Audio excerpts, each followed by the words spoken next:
Hope you die graveyard dead. Oh. Graveyard dead. Man, that's rough. You guys are all being pretty day rough long. today. I hope you all die. I like it. I'm not the one crunching popcorn. Who's eating popcorn? Munch my popcorn over there. Munch my popcorn. Frank currently, Lisa previously. Frank is the same fucker Crunch who farted on the microphone. By episode 53, we haven't figured out that I can hear and everyone else can hear everything you put in your mouth and or do with your mouth. Everything. And very little of it is as arousing as you think. Like all the time or just... Some of it is. Imagine your balls. Crunch, crunch, Some crunch. of it's all the time. I don't know how y'all like it, but... Jesus Christ. It works yeah, all the time. give me that, crunch and munching it. Yeah. Give me that ice chew sound. Crunch on my chocolate. It's all to your mouth. Something satisfying though about like when you crunch the ice just right and it kind of it kind of compresses on your tooth, right? And what? What are you doing? Are you know doing what I'm science talking over here? about? What the fuck Tormented planar being. Oh, Nobody knows what we're talking about. Please start the show. How can you read between the lines if there are no lines, man? Because you put them all up your nose because we're talking about cocaine. That's a good enough. We have been discussing cocaine this entire time. That is a good enough start. Welcome to another installment crunch a of bunch Two of all my Guns, cocaine. No Ammunition. We're going to get started on this lovely Sunday evening. I'm Big Billy, and I announced my first away roller derby game yesterday. Woo! Beep boop beep beep beep boop beep boop. What the fuck? Who are you? Now you say your name? That was Chris. Everybody just No, that was our resident robot. What are you talking about? Are you sure about that? Yes. Do we have two now? Yes, we have multiple. It's always been Chris. No, Chris is a slugma. That was a real Slugma? M. Night What's a slugma? Shyamalama Ding Dong plot twist for y'all. I was the robot the whole time. God, dying of fire. Who are you, lady over there? I'm Genevieve. I like dogs, and I get distracted by things like dogs. I'm Lisa, and I saw 7 dogs today. What? Yeah. Did you pet any? No, but there was a corgi. Ooh. Yeah. Happy day. Corgos. It was a good day. I'm Frank, and I'm enjoying sitting in my new chair. Which is not really all that new, but for this podcast, it's new. Jake, I have a cold, and you're all killing me as I die. Softly. At the same time. Wicked I'm dying in two soul. directions. Killing me softly. Okay. I'm dying in two directions, and one of them is your fault. So All right, we're going to get started on an interesting little tidbit. We've seen before that, we've talked before about how many companies, not just gaming companies, but including gaming companies, are trying to change the consumption model of their products, right? So we moved from software as a product, like as a distinct thing that is packaged and sold one time that you then own, to software as a service. So like a monthly subscription fee. Like Netflix. Right.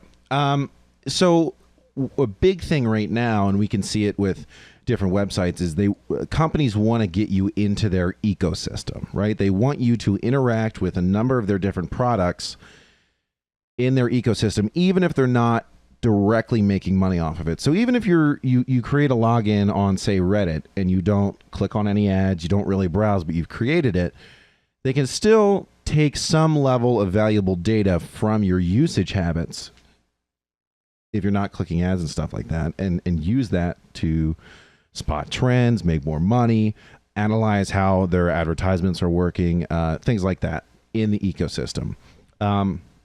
This leads me to the What they don't want is you to bring styrofoam, because that would disrupt their ecosystem. Correct. So we've seen already with cell phones. Cell phones didn't used to be so expensive. I mean, correct me if I'm wrong, but I think they weren't so consistently close to $1,000. Back in like the early 90s, they were, or inflation adjusted equivalent, but they dipped down obviously and then came back up. Right. Well, what happened was people moved away from this idea of buying it outright, and they've started to finance it, right? Oh, another $25 a month for 11 years, and you can have the brand new phone. Now we're seeing that, you pay for a phone over the course of 2 years, but after 2 years, you can trade it in for the new one. And then you just pay to lease that one, or whatever it is, lease to own. Now you have it You just pay a monthly fee, and you can update your phone every 6 months. We've even seen this trend with cars. Have you heard of Carvana? There's a lot of radio commercials for it now. You order your car online.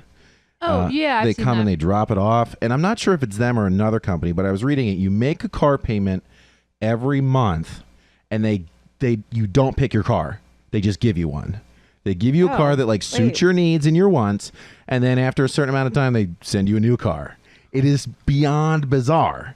Yeah. But this company, yeah, right. So Holy shit. completely moving away from ownership of vehicle. Well, this company is attempting to anyway. You just get new cars every so often, and you don't pick it.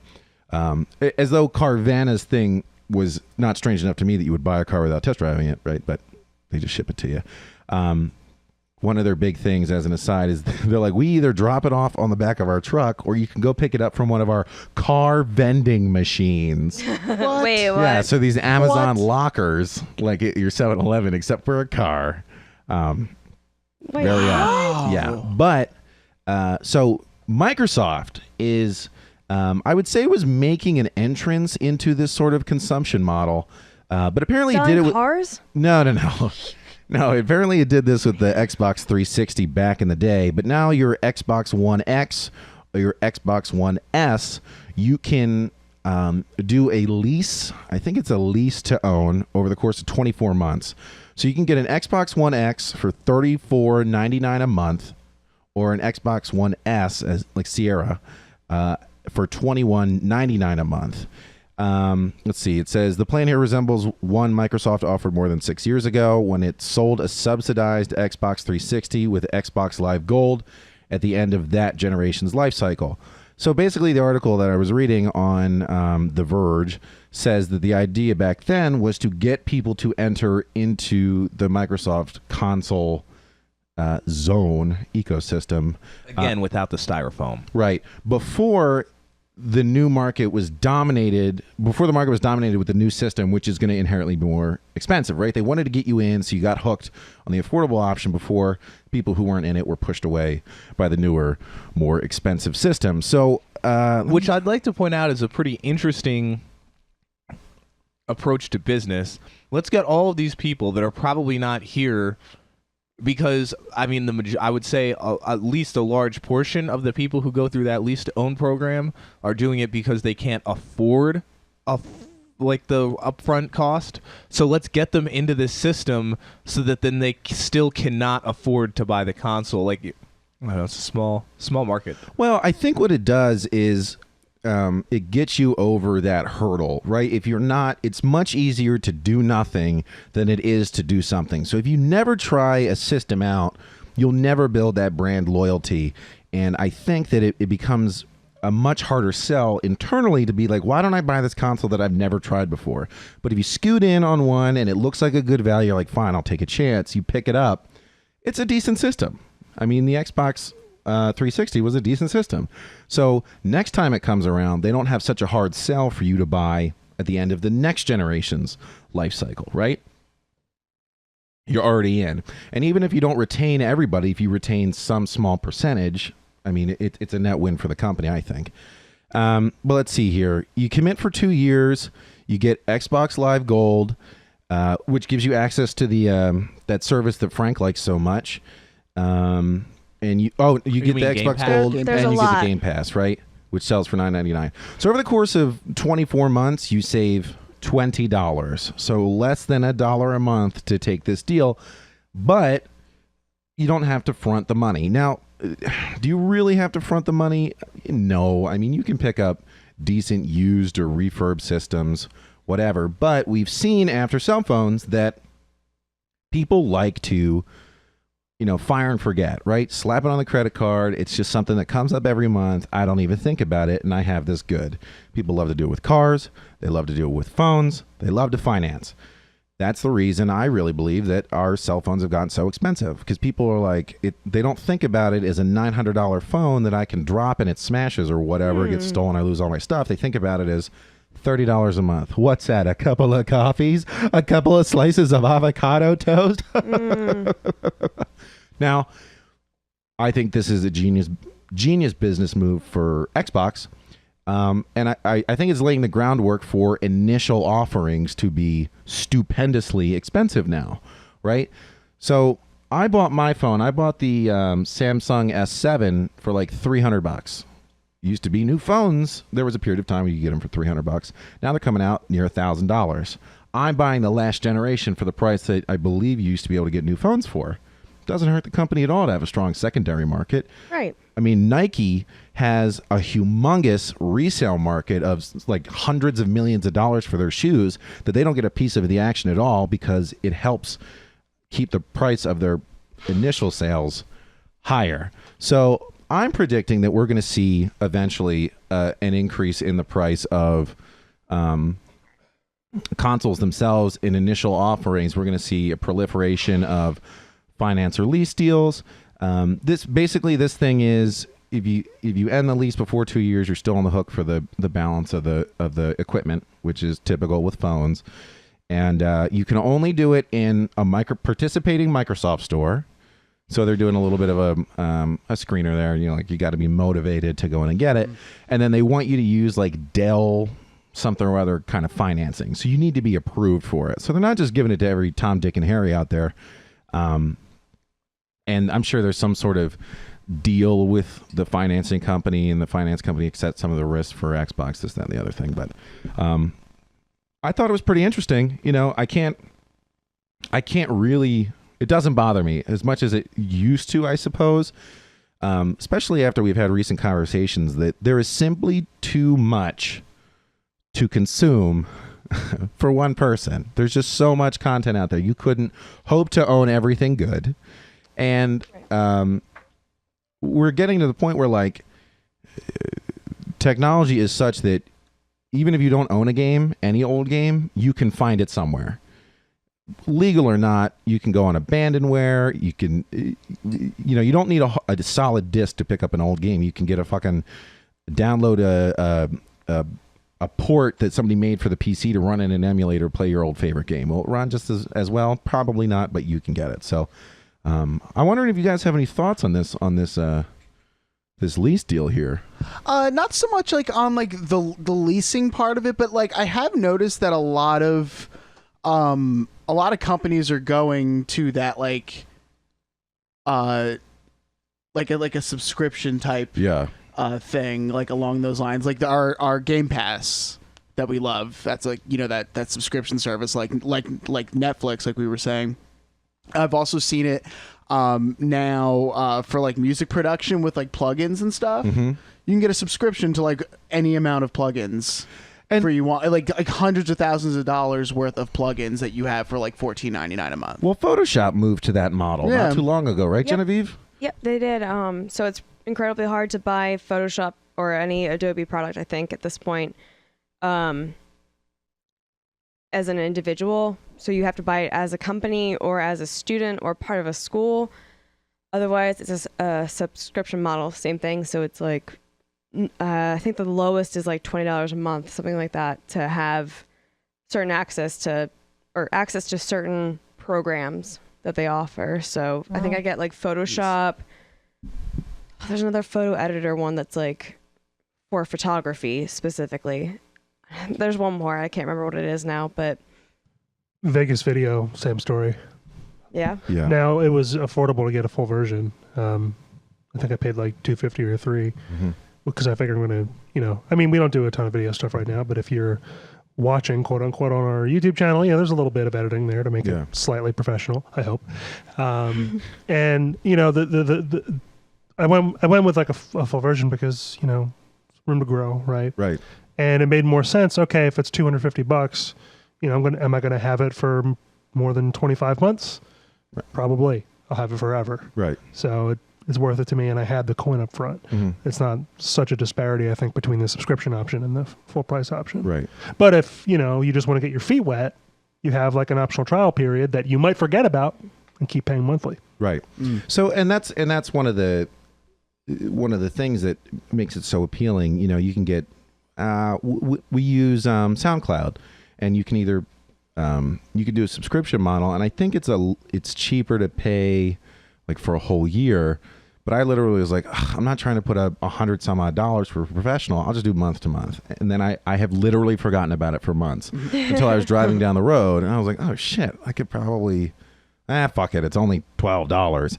But gyms have been doing this for forever. Look at how little gym memberships. Gym memberships. Look at how little utility. Not gyms, but like Jim, like the I person. definitely not not gyms. JIM. Not Jimothy. Plural S. Not Jimothys of the world. Look at how little utility so many members of gymnasiums are getting because they're not even going, but people still pay it. Gymnasium. And there, it's like there's this like level of like, oh shit, I need to get to the gym. I'm not going to cancel it.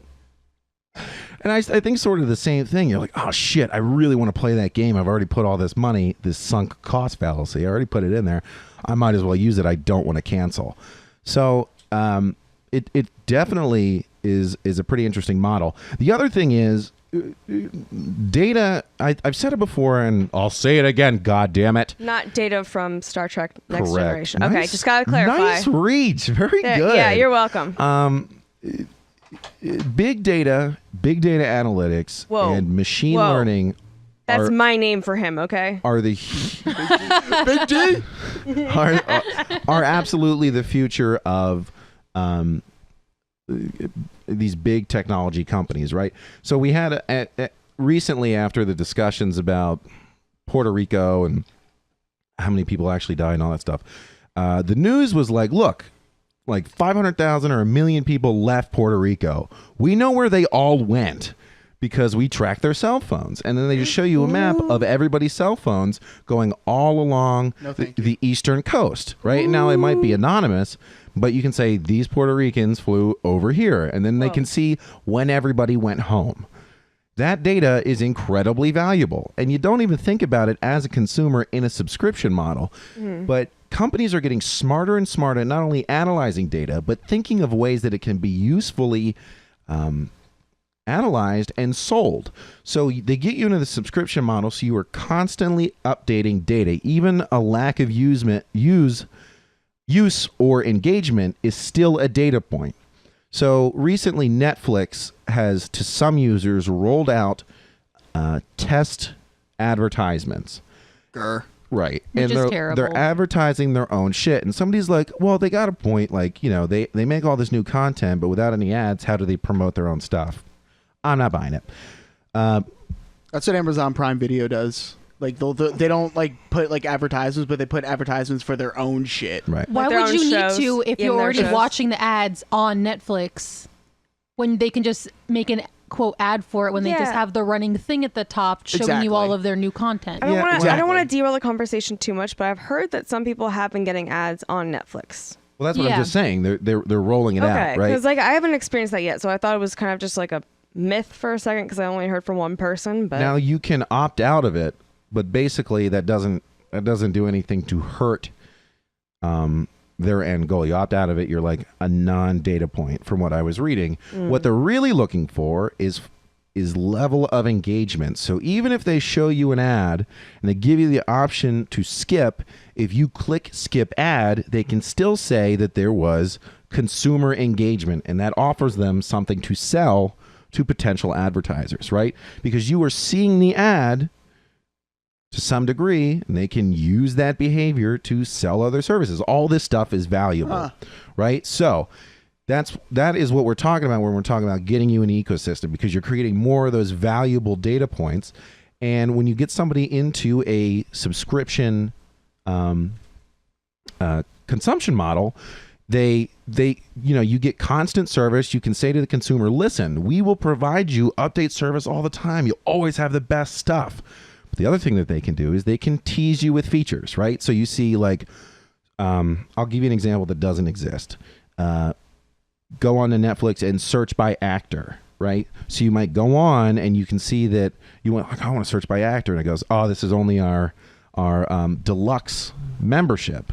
That's how they hook you on expanded subscription services. You're like, boy, I'd really like this feature. It's locked behind a paywall. Software is already there, but once you buy it, they unlock it for you, they license it to you, and then they get more money out of you. That's how they effectively upsell. They tease you. So they're making money on the front end by providing services to the users that the users want but may not use, and then on the back end, selling the behavior.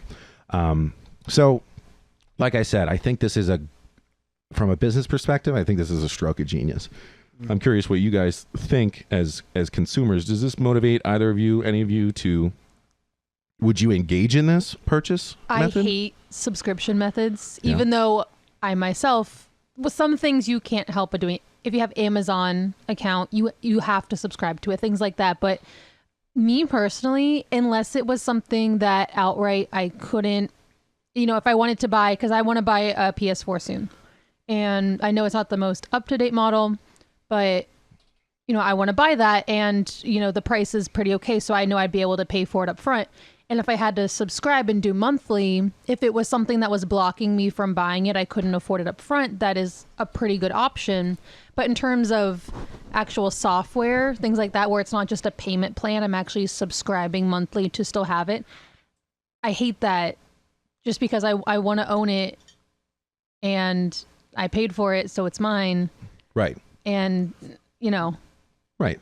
What I like about this one, this particular one for like the audio plugins and stuff for music production, is that you have constant access to like their library of plugins, and they'll get the most up-to-date and current plugins, and they'll have always the current, like, newest stuff too. So you'll have like instant, immediate access to this new stuff that you wouldn't have the $200 to throw up front to get this plugin. So I think for something like that, I think that's, I especially me really getting into this, like writing this music, I think it's brilliant for me. So you don't particularly have a problem with a subscription model, and you especially like the level of service that you're getting in this new consumption format. Yeah. Yeah. It gives you what feels like up to the minute bleeding edge access. Yeah.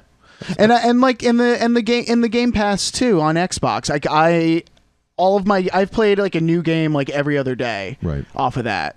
Like, and I made my $10.99. Of course, yeah, that's good. G, I feel like I'm kind of a mixed on the two different sides. So for like Photoshop, which is what I have, I'm totally okay with that being a subscription model. Netflix, fine, whatever. If like even Spotify, I have. And I've been like in my head kind of trying to equate it, but if it's a program I'm downloading, I guess I'm okay with it being a subscription model. But something physical that I'm owning, if I'm owning an Xbox, I want it to be mine. I don't want to think about, maybe it's just because I'm a clumsy ditz or whatever it is, like maybe that's why I'm worried about it, but I don't want to think about leasing an object that I'm responsible for. This gets down to the meat of my aversion to different subscription models. For things like Netflix, like whatever, Netflix isn't a thing. If I were to lose Netflix, who gives a fuck, right? Amazon Prime, I have because I like to ship things, and I'll suddenly be like, I need 10 things and I want it in 2 fucking days. And then I get them, and it's great. When it comes to ownership of a physical product, I don't like the level of exposure that I have by somebody coming to me every month looking for money, right? I think to myself, like, what happens if my legs get blown off tomorrow, right? And I can't work. I turn around and I've got 20 contracts that I've signed for people saying, you owe me a little bit of money. But if I didn't have money flowing in constantly, if something goes wrong, then I have this exposure and I start to lose my assets. And monetarily, I can be sapped. So what do? You have to protect yourself. Like, think of a car, right? So I have a car right now. It's worth maybe $5,000. It's a Toyota, 2011 Toyota, 122,000 miles. Now, license plate number. Yeah, right. Yeah. This is what I look like. This is the color. The VIN is scratched out. Yeah. But it like $5,000 is a considerable amount of money to come up with in one moment. But at the same time, I pay a certain amount of money every month just to insure it, just in case money. Now, if I didn't insure it with full coverage and the car got wrecked, I would have a zero asset, and then I would still have money owned on that asset that I don't have any access to. And I'd be like, fuck me, I'm fucked.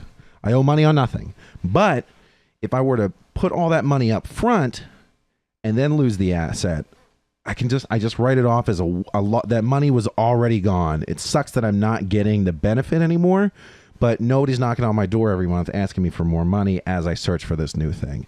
And for whatever reason, even if that doesn't totally add up, that is less stressful for me. So if I were to lease an Xbox and then, I trip and fall and crush my Xbox under my enormous weight, and they're like, well, that's not covered under the insurance that you didn't pay because you don't want to spend more fucking money, then I'd be like, fuck, now I got to pay these nerds the balance or $20 a month for nothing. So specifically, yeah, that's why I don't like the whole like you're locked in for 2 years thing. Yeah. I mean, like I said, I think it's initial first step. I think they're going to get into more of this. I think it's okay because if you just think of it as, I don't know why they're calling it a lease when it's basically just you're financing it. Yeah. And it's just payment plans. So I don't really see it as you're locked in for 2 years. It's, I want to buy this and I need to make installment payment plans in order to purchase it. Right. So I wonder what the cancelability, like, do you know if you can cancel it? Because from a Microsoft standpoint, it seems like a no-brainer. If you lease out a console to somebody and they keep it for 3 months, they've now paid you, how much is an Xbox One X? $30 a month? Yeah. They've now paid you $90, right? What do they retail for? $500, I think, right? So you made $90 from some dude paying you $30 a month for it, and then after 3 months, he's like, no, I don't want this anymore. So he sells it back to you. You sell it as a refurbished one for $400 or $410, and you've essentially made exactly what you would have made anyway. Now, I don't know what the average cancel time would be, but if you think about it, like if you can average somebody keeping it for 6 months before a return, that means they're making $180 plus whatever they sell it for again after it's been refurbished. They might actually make more as having, with people that cancel it and then returning it and selling it as a refurb. Now, I think what happens is if you cancel it, you owe the balance on. Then that makes sense. Right. I can see that, but I mean, like if I'm Microsoft, I'm going like this is because it seems very consumer friendly then as well to say, yeah, this is a lease that you can cancel at any time. We'll send you a box to ship it back to us. We'll take care of it. Don't worry about it. Glad you had fun with it for however long you had it. Because you got to think, not many Sad people to see you go. Yeah. yeah, I think that's at the bottom of everything. that makes more sense as an actual lease. Now- And if you don't end up returning it, then of course they would just charge you. But We're getting into that is very similar to a similar situation that we're seeing with cars that are being financed to people with really not very good abilities to repay. So what they're doing is they're approving these people who cannot pay for these cars over a period of time. They're expecting them to lose the car. They're repoing them, making more money over that period of time than they would have. They're making that money over a period of time, bringing the car back, cleaning it up for a small cost, then doing it again to somebody else. There are cars that they do this 5-6 times on to 5 or 6 different owners, and it doesn't matter to them because over the life of the car, even though it depreciates in value every time they repo it or whatever, they're still making more money than if they had just sold it outright. Yeah, it's a racket because they'll lease it to you with a finance rate of like 30% a year. So basically, you're buying like a $5,000 car. And if you were to actually hold on to it for however long you're going to, which most people won't, you're going to end up paying 3 times that to them because of the interest that you're Now, are paying. you talking about an actual lease? Because I'm talking about they approve people for purchase Yes. credit. Yeah. But they call it a lease. Oh. A lease to own, just like the Xbox system. okay. Yeah, they call it a lease to own. And what a lot of other places do, these smaller used car lots, they'll have different cars based on the value, right? So they'll be like all their cars there. Let's say they might say every car we have is like $200 or $250 a month to buy, right? And then the difference in how nice they are is the variance in the down payment, and the down payment is probably like I don't know, a little bit less than what they paid for it at auction. So essentially, and don't forget, they're charging weekly payments, right? And then they also have the thing in there that turns the car off if you don't make a payment. So somebody doesn't make a payment after a week, shut off. I You're didn't done. know that. Yeah. So you didn't make your payment. They'll probably give you an extra payment week to make up for it. But if you don't make a payment in 2 weeks, they shut your car off. You can't turn it on anymore. So this movement away from individual ownership is something that is all over, at least the U.S. Well, it's all over the world. And I agree with everything you talked about earlier. What I've learned in business school, right, and really not just business school, but listening to the major tech companies' quarterly earnings conference calls in the past, the main reason, the probably biggest benefit that especially tech companies, mostly public companies, but really any company can get out of switching from a product to service subscription model is consistency and predictability. Yeah. If you charge $6 a month for something and you have 5 million subscribers, you know you're getting $30 million a month, and you can predict that, and you have a large amount of data historically to tell you what your attrition rate is, how many people are going to cancel, how many you have forecasts from your sales and marketing people about how many new subscribers you're going to get, and then you can forecast your revenue.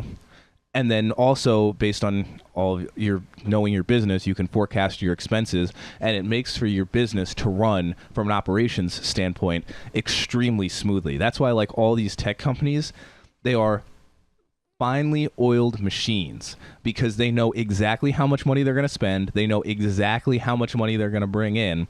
And this forecast of what they expect to make versus what they actually get in, right, their variance is extremely tight.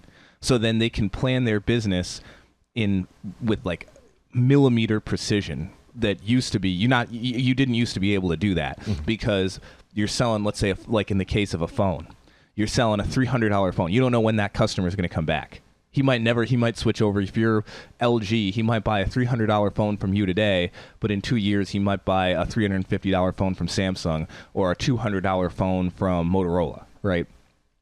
Now, if you're paying some sort of monthly subscription to him, you know, okay, this is my customer. He's going to pay me this much until he's done. We'll give him a good reason to come back to us once his subscription or whatever is over. Or in the case of Netflix, Netflix, if you look at their share price, right, has skyrocketed because they have their business so finely tuned, and they can very easily communicate with investors as to exactly how much money they're going to make.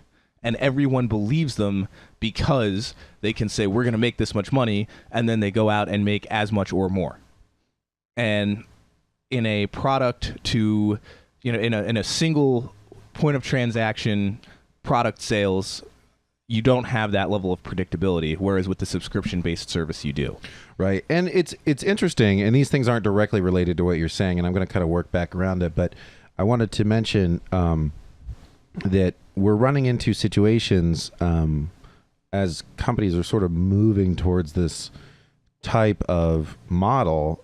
John Deere, right, is telling farmers that they don't have the right to work on their own tractors because they have this software that is maintained, and I'm not sure if they pay monthly for it, but they can't work on their machines because of this software. So you got to get a John Deere certified person to come out and work on it. And there's this fight for this right to maintain, so that when you buy something, you have the ability to work on it by law. Now, I could be messing that up a little bit. I'll have to read more about it. But if you're curious about it, read up on it. But we know that GM is looking at these automated vehicles, right? A lot of big companies are looking at self-driving vehicles. And part of the idea, as I've read, for GM is that they want to build a fleet of cars that are self-driving that you don't particularly own.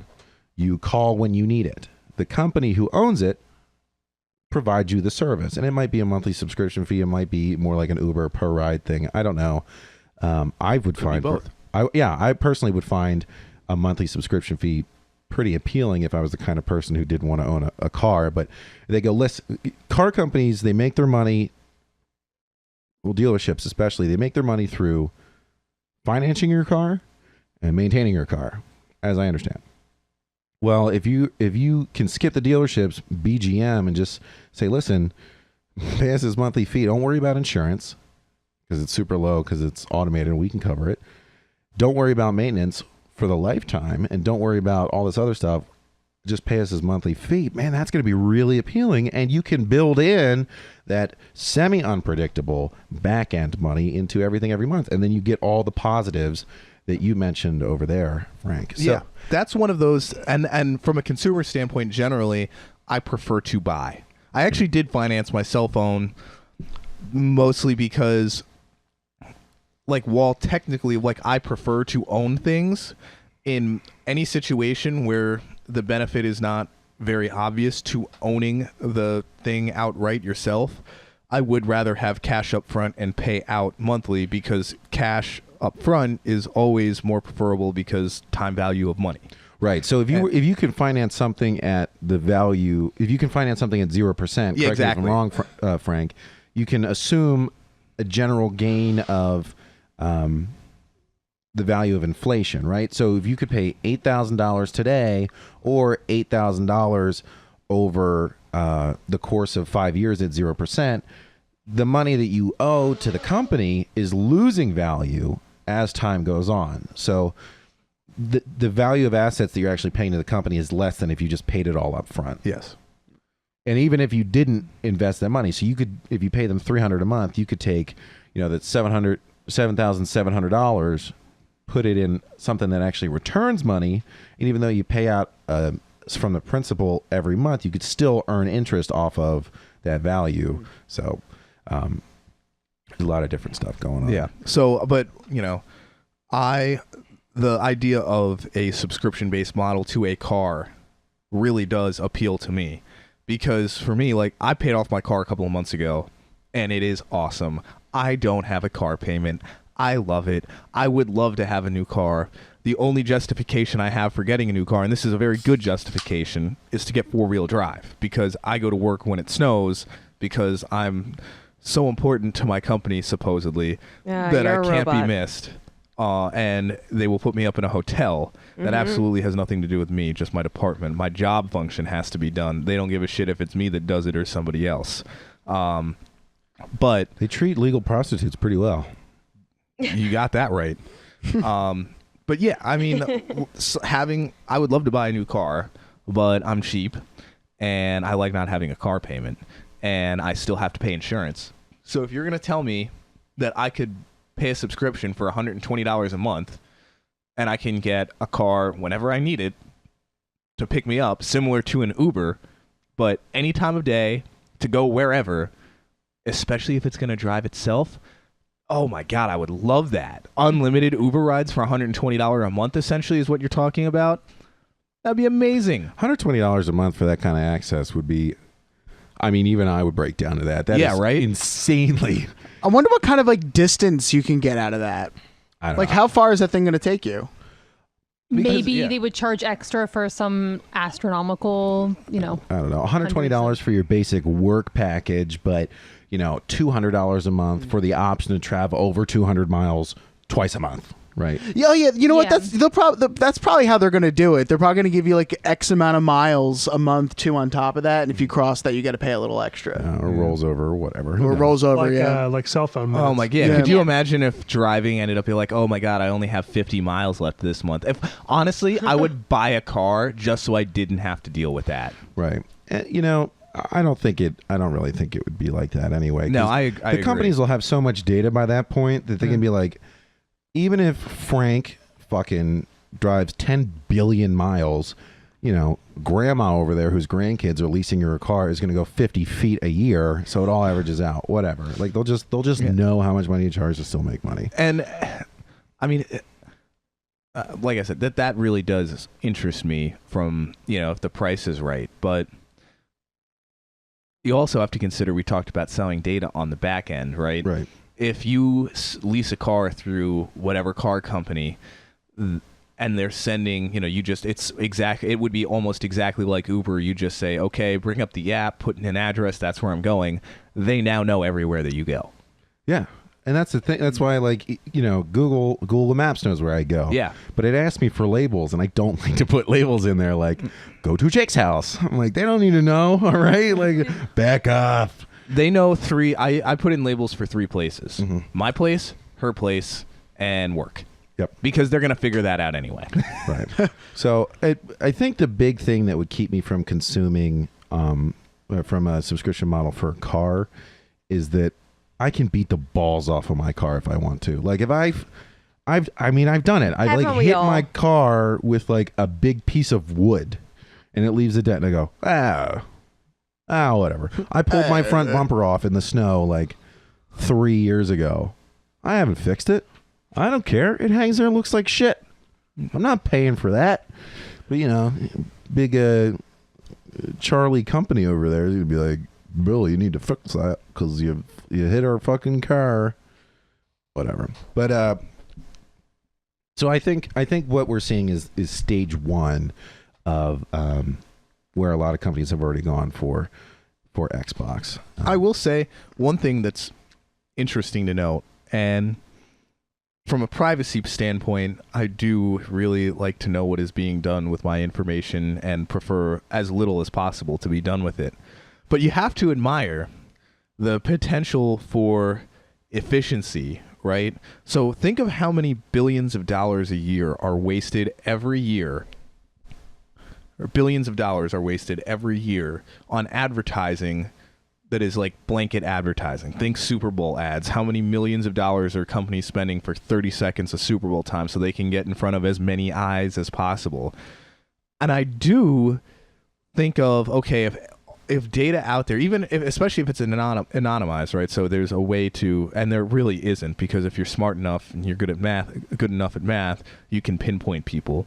But think of how much more efficient the world would be if the only advertisements that were created and delivered were advertisements that you were interested in personally, right? And that's sort of the thing that kind of freaks me out. Eventually, we will get to a point where it is so targeted. I think you will have an incredibly difficult time not being compelled to do whatever. It will be effective. You will be effectively prescribed an action because your behavior is so well mapped. And I know that sounds like super spooky Illuminati kind of shit, but I really don't believe in a limit, or that we're anywhere close to the limit of the sophistication of software and prediction capabilities. I mean, I agree. I mean, it's like almost Borg level hive mind shit, right, that could theoretically be possible. But it's also, if you think about it, a lot of people tout the benefits of communism and socialism as everything is centrally planned and resources get exactly, because all of these, different economic models are, everyone's laughing at me because I'm getting super philosophical. No. But the whole idea is, how do you most effectively allocate a limited number of resources? And right now, supposedly, given what we're talking about, and we see a line towards it, capitalism is winning. Because we have created a system where these tech companies are the most valuable companies in the world, and their whole goal is, how do we get enough data so that we can efficiently allocate the dollars that we are spending to produce the most return, supposedly for everybody involved. But I mean, realistically, it's going to get to the point where it is for everybody involved. Yeah, I think it's really going to lead to this weird... It's not there now because it's mostly for Apple shareholders and Amazon shareholders. But eventually they will be maximized, and you have to move on to the next round of people, which is the customers. I think what's really weird, we're going to get to this weird stage of sort of illusory freedom in that things will make so much sense that somebody's trying to sell you that, like, most people will pretty much do it. And it's like the government won't have to compel you. You won't have to be monetarily compelled by these mega corporations to do stuff. It will just make so much sense, and somebody else will make money off of it, that like will sort of fall into this system as like a superhuman organism of decisions that are being strongly suggested to us that we all kind of like, well, it makes no sense. I don't know. I know that sounds kind of goofy, but I think your concern is real, and that there are people who, will find them. This already happens, as things are, spending more and more money than they can afford to. And, it could easily exacerbate the debt economy and the debt problem, and the fact, that people want more than they can afford. And, I don't know. I think there's a risk there for sure. It's sort of, to me, like, there's always that argument, like, you're an adult, you can do, you make your own choices, right? But it's like taking somebody who's just starting in like an alcoholic who's just starting into recovery and putting a bunch of bottles of booze in front of them. If they drink it, I guess it was their choice, but like it really seems like, like those arguments so frequently are used at the expense of human nature, or at the disregard of human nature. Yeah. Like we're not, and we're not all intelligent, like evenly educated, like evenly experienced, with the same sort of motives and whatnot. Like we're a gigantic species with an uncountable combination of morals, motives, and needs. Like there's you can't. That's too reductionist of an argument. I know you're not making it, yeah. But it's not meaningless, because I could spin this into a fucking free will argument and we would lose the audience and for real. But even Bill's dad would turn us off. I love talking about that shit, but he's very committed. What I'm driving at is, oh, you're an adult, you should be more responsible with your money. Well, if these highly profitable businesses get even more profitable because they start to exploit human nature, right, to a degree that negatively impacts people in large swaths, which is arguably already happening in several ways. I mean, that's been the whole point. Business has done that since the beginning. The whole idea of business is to extract people's money. A obviously, clay tablet of some dude business. from like Mesopotamia, counting to 60 over and over again. Yeah, because and the units were sheep. But okay. I'm not. I mean, business. Obviously, this is a facet of capitalism. Yeah. But what I'm saying is that it is potentially abusable. it's. And Definitely, is, it's not potentially. Definitely. It is being Is- abused. yeah, Business. And this, I think, is just a maturation along that same path. And while I encourage it, it should also be hedged against. Yes. there's a lot of different ways that all industries can go, and some of them can be really good for the consumer, and some of them can be really, really bad for the consumer and citizens and all that stuff. I'm just hoping that we manage to stumble our way into something that's good for your average citizen. I was having this conversation with the guys at work, and I was like, what if we wrote an AI program that you would take a piece of potential legislation and you would feed it into the machine, and it would analyze the language and come back with all the potential loopholes based on the way it was written. And I was like, that would be incredibly difficult. But can you imagine if you could have human writing and you put it in there, and it's like, okay, well, if you incorporated in Ireland and then you reincorporated a shell company in Japan, which then opened a headquarters back in Ireland, and then you did it, well, then they could skip it. And you're like, all right, let's rewrite that a little bit. We're going to have a lot of different potential at our fingertips, a lot of different abilities, and we really are at the bleeding edge. Like, this is where discovery is happening now, right? We're not apocryphally flying kites with keys on it anymore. We're not making phones super small. We're developing our software abilities. But an interesting aside, speaking of my dad, motherfucker downloaded Steam and is 80% of the way through Her Lie I Tried to Believe. So mad he doesn't know the ending. Yeah, so he's 'cause you like, I gotta remember- play through it now. He was on the episode where This we poor talked man. about we wrapped it up on the other episode. He never went and listened to that other episode, so he doesn't know how it ended. He went and bought the goddamn game so that he could know how it wrapped up. No. Yeah, he's like, He's almost there. He's almost done with the story. he's so like, we can't ruin it. He's like, I'm like almost done with Her Lie I Tried to Believe, and he got the name right. which is, you know, for dads is pretty remarkable because they're typically trolling you and saying Pokemans.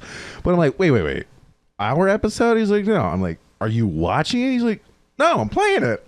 I'm like, what? The last time he played a video game with me was when I was in like 6th grade, and it was Super Smash Bros. Yes, He goes, I don't like video clicking. games. I only want to play Galaga. Like, To be fair, the gameplay is to click through a story. I look.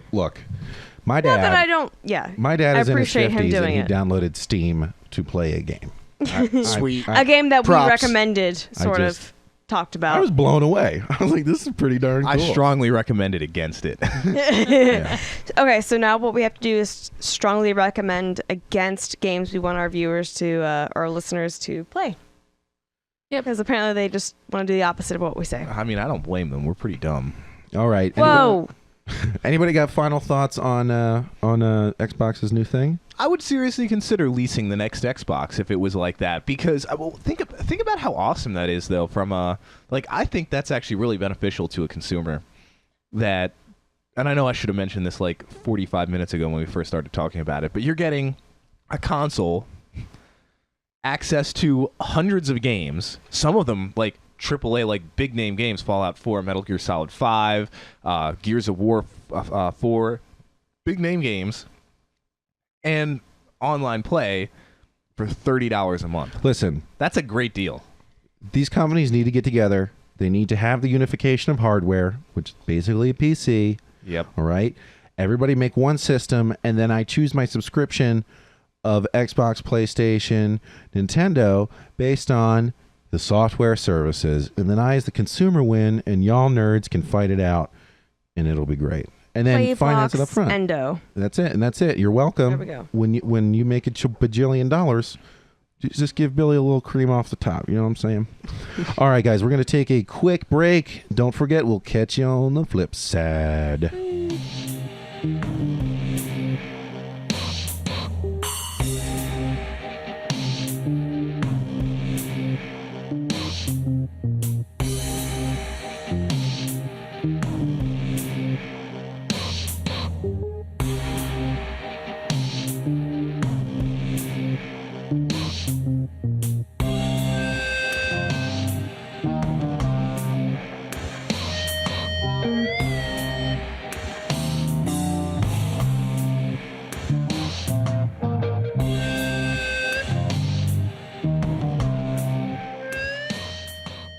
Welcome back, everybody, to our discussion of games on our gaming podcast. What are we? I don't know. We are not what Lisa is. If you are keeping up with Lisa lore for Leasler, we have declared her a Officially. Enemy of the state. No. What was the is not punished. What was the other one? The word I used. Tortured? No, tormented planar okay. being. That's what she is. PLANAR. Tormented planar being. Condemned to exist in our realm. So go ahead, add that to the book. And The least lore book. yeah, the least lore book. Okay, welcome back. Surprisingly, rocking our socks off, Genevieve has a game review that she's going to run over here. Gee, why don't you tell us what's this game? What's this game we're talking about? Yeah. So, some of you might remember. I can't remember how many episodes ago we. 2, maybe 3. Yeah, we looked into sort of the game called House Flipper, which was on Steam sale at the time. I think it was only 25% off for like $15. Yes. Well, Bill basically convinced me that it was a good game to play, so tried it out. I'm super addicted because it is insane. You actually do get to flip houses, and it's fun, and it's got this like organizational concept that I love, coupled with horrible English because it's made by I don't know who or where they're located. I imagine somewhere in Europe because everything looks like IKEA furniture, but Oh man, is it good? It's a good game to play. If you like Sims at all, I would recommend this. So far, I haven't found anything else similar to that, but it's a good kind of like redesign, rebuild, refurbish, HGTV simulator kind of game. It's So what had happened magnificent. was What happened? I thought it would be a really fun game to get some content on the channel, something to talk about that wasn't our typical shooter or roguelike or whatever. Basically, it wasn't something that the guys are playing right now, right? Because it doesn't need to turn into a big fucking nerd circle jerk like it does sometimes. And I said, this looks like something G might like. Now, it was on sale for $15, but we missed the sale, as is typical for me. But it only went up to $20. And I said, you know what? I'll lump in the amount of time that we get content on the channel into my formula of $1 per hour or 1 hour per dollar makes a game worthwhile. So all we had to do was get 20. So I was talking to Genevieve, and she's like, I don't know. This game looks kind of wonky. It looks kind of blah. I was like, let's just roll the dice and play it. Kind of like undeveloped, I would say. And there's still some glitches or bugs or things I have issues with, but it's still, I'd say, worth it, at least for $15, if not 20. So the first night she picks it up, 4.5 hours of gameplay while I'm doing work, and she's playing on the TV. I have my work TV below and the game TV above it. But basically, can you give us an idea of how the game starts off and what it has you do and making money and stuff like that? Right. So you start off, you're in, I guess, first person mode. You never see your body or choose your character, but you own this property called your first office, and it's just a little shack-like looking thing, but it has a computer in it that you get your work orders from. So you can go on, basically it's like you're checking your email to see what people have requested from you. You can start working these jobs, and slowly you get up from like just cleaning up and I guess like reorganizing to cleaning up and painting, cleaning up and adding new furniture, or cleaning up and then eventually you're taking down walls or putting up certain walls to make different rooms. Like they tell you pretty much exactly what they want in the email, and then even when you're at their houses, you see what they're requesting of you, so you know exactly what to do. And then as you get more money from these jobs, you can start to buy other properties that are for sale and refurbish those and sell them to certain buyers who you get profiles for. So you kind of know, like, oh, this guy is a student. He wants somewhere that's super efficient and cheap with a good study space and a good sleep space. Whereas like, oh, this is a family of 5. They need a lot of rooms, a lot of beds, a lot of living space, essentially. So you kind of know when you buy a house, if it's a small house, it's probably not going to be for a family. If it's a big house, it might be for a family. And you kind of can gear what kind of like who you want to buy it with what your goals are for that house. So it seems to run off of the same engine that Blackwake does. I think it's a source engine. But less accents and voice acting going on. But it's house flipping, right? So when you're swinging your hammer, it doesn't really hit anything, but there's a reaction on screen. It's not super detailed. Can I talk about this? But there is an impressive amount of content. Yeah, go ahead. When you swing your hammer at walls, they fall as if they're made of foam. So even though every single wall as is made of realistic as it could be, really, is what it is just, it's basically like Minecraft plus Sims. So the game has a decent amount of content. I'll say, as somebody watching it, I was pleasantly surprised by a $20 indie game. And $20 is a little steep for something that I am trying that doesn't sort of have any weight behind the name. Originally, if you remember, I had an aversion to Blackwake because it was $20. But we picked this up, and I was first off really impressed with... they give you a good amount of money in your first office. In your first office is a dump or whatever. They give you enough money to monkey around with it. And then in the computer, you keep getting new jobs. And you get a lot of jobs before they even hint at you being able to buy houses. Mm-hmm.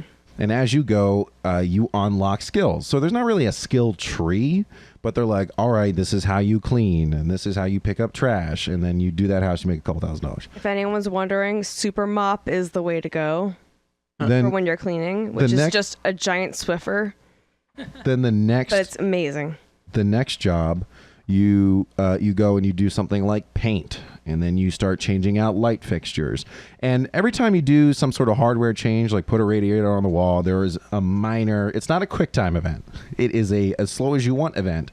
But it still requires you to click in certain areas in a certain Accurate. order. So it's procedural, and you get better at it, right? So I want to put this radiator up. So you open up your iPad with all your menus, and then you purchase it, and you stick it on the wall.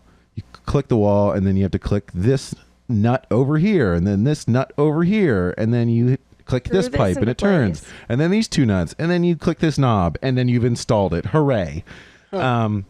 It's like a puzzle. It's just like a giant puzzle because they don't tell you like this is what you're supposed to be clicking. It's more of like you have to figure it out, and like it's not super hard to figure it out. It doesn't take a lot of brain power. Sorry if I'm insulting anyone, but really, like, it doesn't. And you just put these things together, and then you're like, okay, these are the things I have available as furniture, and I'm going to design the room around that, or vice versa. Like, design the room, decide what to put in each spot.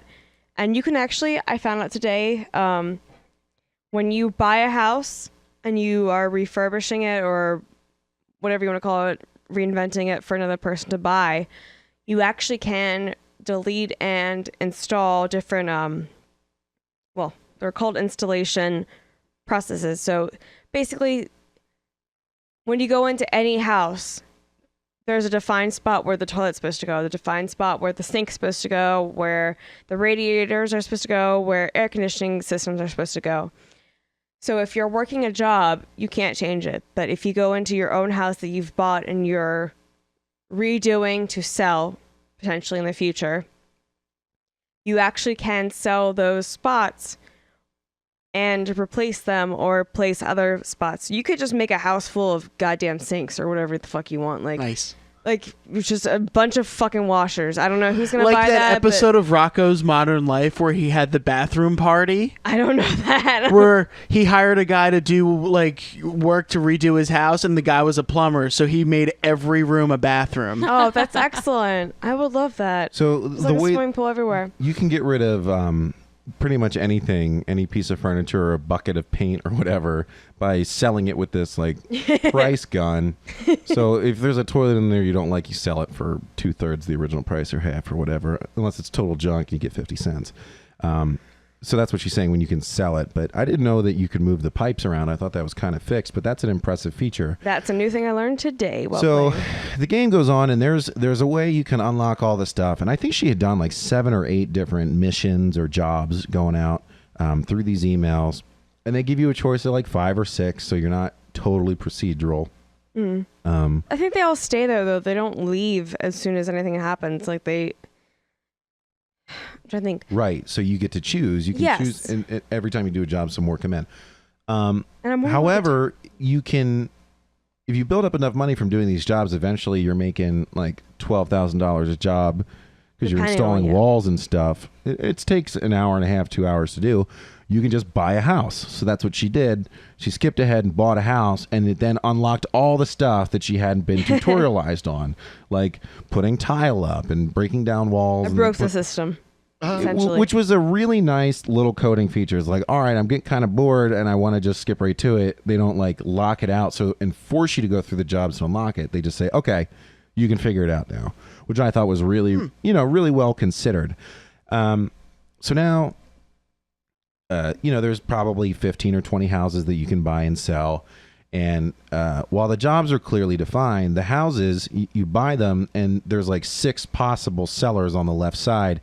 And they're ranked based on what you're doing and their, values that you have to determine after, like, you sell a house to them, they give you feedback at the auction, then you know how to build to them in the next one. But the person at the top's most likely to buy, the person at the bottom is least likely, and they shift it around. So you can And then you can negotiate after Well, you- everyone not yet. in your Not list. yet. You can't do that yet. I'm sorry, I thought this was my review. So, but you can't do that yet. So you Oh, you okay, cool. you get this first house or whatever, and you can sell it, but there's that feedback system as you're going along. They make comments on it, so you can pick somebody to potentially build and sell it to. Try to get the most amount of money.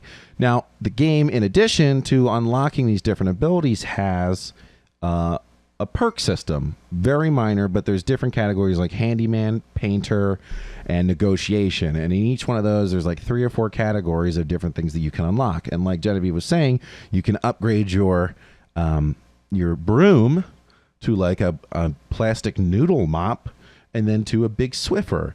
And you can unlock negotiation so that you get to the point where you can say, I want more money for my house than you offered at the auction, and you have a chance of failure. And if you fail, you can either they don't offer you any more. You either refuse it and take a monetary hit, which I encouraged her to do once, and she ended up losing $7,000. So it was bad advice. Or if you win, you just get more money that you asked for. So, that's pretty much it. That's the system that I wanted to cover. But if you want to continue on the game, Do you have a question, Lisa? I was just gonna kind of ask what. So if you have a house, right, and you're able to now buy houses, renovate Yes. them however you want, and then sell them to people. Bill, did you mean when there's like 6 people? Is it throughout the entire game that there's only like a handful of people that you could possibly sell Yeah, to? there's some people that haven't commented at all about what they want, so I'm not sure. But they all seem like survivalists, so I'm assuming they want houses with bunkers, which There's is another one guy. feature. So Oh. basically, I'll talk about, because I have some things that I don't like about the game and some things I do like about the game. Part of what they don't like is that you can't alter exterior walls. You can never expand your house out more than it is. You can just change the rooms inside.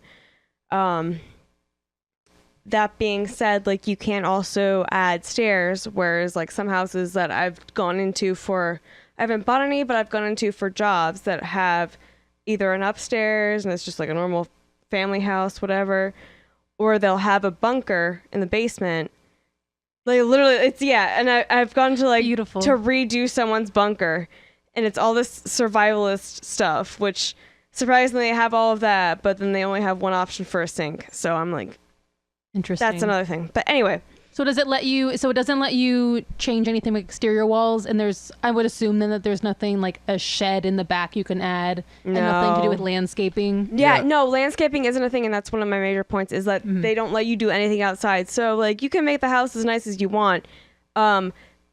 Every yard I've been in for the houses I bought and the houses I've just done jobs for are total garbage. Like, it's just weeds fucking growing 10 feet tall, whatever you want, like grass out of control. It's bananas, and it's Sounds making like me my backyard. it's making me so insane that I can't do anything with the backyards or like the yards in general, anything with that. Like, What No level? control. So you can see the weeds and stuff. I'm just trying to get a picture of what level of detail everything is drawn in. Like, because I'm picturing Sims, like Yeah, that kind I of would say that it's level of pretty bird's close. eye view. Like, well, it's not even bird's eye view. It's like first person view, but I would say probably that if you could do like Sims 2, maybe. Like, it's not like even that. have you ever seen Counter-Strike Technological. Source? no. It's not even that like advanced. Source, I would but- say. Like, Okay, but it's obviously still- enough to be like, oh, this is Yeah. run down, or this is Yeah, weeds exactly. versus just here's green lawn, here is pool area. Okay. Right. But Cool. there's not even so far no pools. I don't know if that will happen. Last I was playing earlier today, I think I might have enough money to buy maybe the most expensive house that's for sale right now, but that's a maybe, and that's even without the budget to redo everything in there, so we'll see. Kind of just depends, but Yeah, I don't remember if the game was listed as in being beta or anything like that. I don't think so. I think this is like an indie release. And as Genevieve mentioned, it definitely has some content shortfalls, right? It doesn't have, you can't manipulate the outside. It has a rather narrow amount of sinks and toilets and stuff like that. The Which is- detail, frustrating because you do see like there's been houses I've worked at and not been able to change things for. So there's one house I think I just had to repaint and clean everything for it that had a bathtub that's like that clawfoot bathtub yes. that's like standalone. It's not attached to the wall, whatever. There's no option to buy that in the catalog. Like you can never take that away and replace it with the exact same thing, or put that in a house you own. Like there's That's only annoying. the one bathtub option You would in think your that, catalog, you which would is think like that would weird that they would offer that as an option for like a standard house, but not let you do that. And like, I guess it's kind of like on the same thing that like you don't have an option for stairs. Like you can't make a second level in any house, or even a basement in any house. But if the house already comes with a basement, then yay, you're set. But that's so it. there's no indication of being able to expand those options at all? Yes, correct. it's not obvious, right? But the fact that these models Yes, already I did. I tried to demolish the exterior walls today, and I was like, "Oh, these are going nowhere." And then I looked on the mini map, and I was like, "They are kind of thicker than the interior walls. Maybe this is different." And like after a couple seconds of trying to destroy them, still nothing. So I was like, "All right, I guess this must mean only interior walls," because so far I haven't done any in the houses I own or have owned. But in certain jobs, they'll ask like, "Oh, take away the kitchen wall and make it a giant kitchen living room or something," and that's fine. But exterior walls never have been asked for that. So, So, like I was saying, there isn't really an indication that you can expand it later on, but there are like sort of glaring. I mean, like the options of sinks, for example. to get different options for those. Yeah, like So far, no, I haven't seen anything. any other game, they would make an unlock tree out of that. Right, is what I'm Right, saying. but There doesn't seem to no. be anything to indicate that that's where they're going, but it's so glaringly obvious. I wonder how they couldn't. And they're saying that if you find any bugs, they want feedback. So I imagine they're still doing some level of development. And they have a lot of updates usually. So Or maybe even a sequel might be working on. the things Maybe that they're are just installing malware every time it's downloading an update. maybe. the things that are included in the game do have an impressive amount of detail. The styles are very creative. There's like kids chairs, and then there's like exquisite nerf chairs. I don't know. They use like I told you it's IKEA furniture. sounds so like it's IKEA. unpronounceable. But coming back to this tub, you would think that once you bought a house with this tub in it, maybe it would unlock it in your catalog because you've seen it or whatever. Nope. We know the model exists in the game, but this idea that you don't have access to it is pretty strange, and there's no established system. It's not like there's no microtransaction marketplace for you to buy these things, so I cannot figure out quite why you can't do it. It's not like Yeah, they're that is holding it behind a odd. paywall. I guess it's just not in yet. Well, I have a hypothesis. Sure. Shoot. The Fallout 4 crafting options, right? There are hundreds of object and structure models in the base game that you can never unlock or use in any way, shape, or form, including many things that it would make sense to. And conversely, you have access to things that I would never fucking want.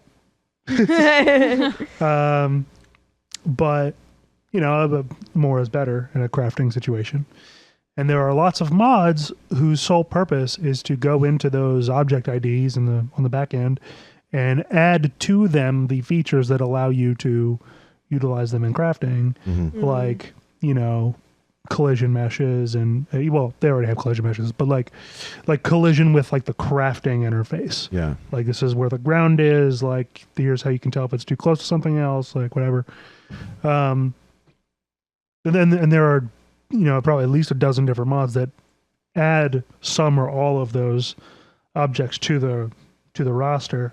So I imagine just by having a very high level understanding of the settings tweaking involved with that sort of thing, they probably just didn't put the time in. They probably could only, because that's Right. that's extra programming steps for each Yeah. object. And they probably just chose to not put the time in for Which might be, and like whatever. Bill said, I don't remember if it's was it in beta? I might be. I don't know. Yeah. Well, I mean, if they're taking a lot of suggestions, that makes sense. And every time you load up the game or start the game, it does have a bunch of updates that they're always the same, but like It blows my mind that you can't put stairs in anywhere or bunkers or whatever it is. But saunas is a new option. That's how you know it's made by someone in Europe. Like, Yeah, Saunas. everybody wants a damn sauna. oh my God, can we put saunas in this house? I'm I don't 70, know. my wife See, just look, died. it's like we've got some footage going on the screen in front of us, and it's really highlighting how walls are taken down like foam blocks. Oh man. Oh, so it There's so much about this game that is great, and so much that has room for improvement. I won't say it's bad. there's actually a good level of detail from what Yeah. I was imagining. Right. It looks like Source for sure. Oh, there's the Swiffer. Yes, it is the Swift. Then you can paint, and there's different upgrades for painting, and basically every skill that we mentioned earlier that Bill mentioned is. Wait, this actually looks super fun if they really Right? let you, even do landscaping and adding a pool in the back or adding a shed Well, or garage, doing Oh. stuff with that. If they continue to update it with these features, it's going to be an incredible value for $20. Oh, yeah. Now, if they continue to add these features and they make it a full-priced game, it will be worth the money.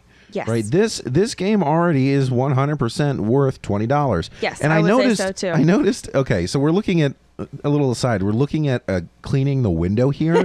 They made it like a this, mini game. really wonky video mini game, and it tracks your hand is supposed to be holding the window cleaner.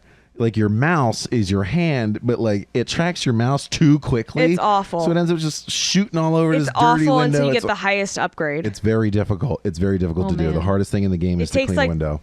1,000 years to clean one window Yes. Just because some of the it's just so houses- dumb. Does some of the houses that you find, are they run down, Oh yeah, roach yeah. Yep. infested? Yeah, no, there is a Oh. whole option for cockroaches.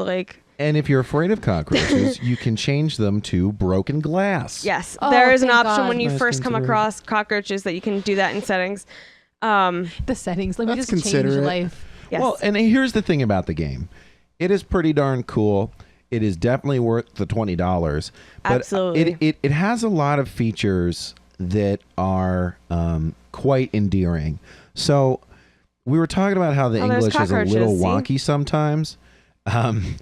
There was one email. You took a picture my gosh, of it. I did. Do you want me to read it? Is that what we're getting at? I wanna Yeah, that hear would it. be good. But All right, so you get all your work orders as emails, like we said earlier, but this is subject sauna and property development from Lucas Utney. Good day. Sadly, I can't speak English too well, and I'm sorry for it. I bought raw, in quotation marks, big house some time ago, and everything here is to do. The most important problem is sauna leak. Saunas are very popular in my country, and I want one here. This is a European game. Can you do sauna in my house? Except wood on sauna walls, I want white and gray walls. Furnitures should be Scandinavian styled or something white, blue, gray, ... so I even- want kitchen, 2 bedrooms, saloon, and 2 bathrooms. Also, trash box in every room. Thank you very much. So Lucas. even if she wasn't reading that like a robot whose battery is dying, it's still a little clunky. And I think it's the one time. It's like the one time in the game where they sort of reference that their own English isn't great. And usually, I find that things that don't have good quality control on English. the language are Amazing. shitty. The whole thing's overall shitty. But this game is not.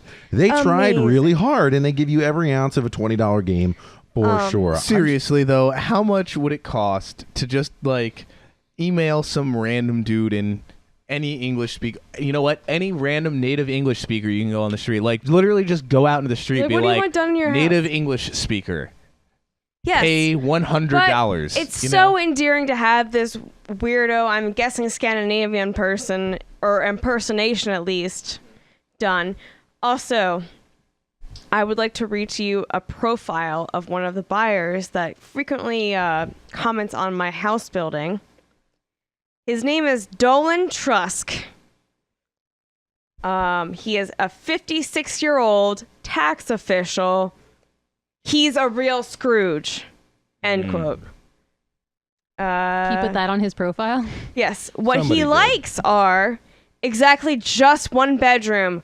Dot. Perfect. Dot. Just one bathroom. Great. Besides the office and hallway, the other furniture should be as cheap as possible. Did you say furniture or franchers? The furniture should be whatever. What he doesn't like, he does not like, a lack of a bathroom is too much for me. Well, I need a separate office. Fine. There's no place for more documents and books. All right. I think that might be the end of the ridiculousness of this guy because... So to your point, Frank... also, just to add, he's wearing a suit and has blondish hair, and his name is Dolan Trusk. Yeah, they're taking the piss out of Donald Trump, even though Donald's like 70, right? Yep. But the thing is, like, they could go out and find an English speaker, but they opened it up to feedback and they made a good game. So maybe I'll go through their emails and write them back and be like, hey, this is how at least an American English native speaker would say this, and send them back and see how responsive they are, because there are definitely some areas that I could provide them with good feedback. Like one thing, they have an outlet that you're supposed to replace, and like usually things exist for you to click on. Like, you know, there will be nuts floating in the air and you click on the nuts and then they go onto the whatever they're supposed to be screwed That's my onto. dream world where there's nuts floating in the air. And you just know what to do with them. For this outlet, it took like, I don't know, 6 minutes to figure out how to work it because you couldn't see the screw. But when you clicked on the zone, it outlined the screw that was apparently there. And you're like, all right, that's a bit of a problem. There's some other wackiness to it. Like the prices are all like $12.13. I think they mention euro a couple times. There are American style outlets and European style outlets. They like really mesh a lot of different content. You know, that some level of quality control could go in and fix, but it doesn't really detract from the game. Overall, the furniture design is nice. The lighting effects are good. I mean, what do you think What I would say of the design of all the furniture Yes. and other accoutrements that you can put in the house? It seems very difficult for me, and I don't know how about other users, to make things seem like a succinct room design without everything just being white, because a lot of the wood colors don't match. So you'll even click like the same name of brand or whatever you want to call it for each object. Like I think one of them is called like Mal, M-A-L-L. There's a wardrobe, there's a bed, there's a couple of different objects that are part of this brand.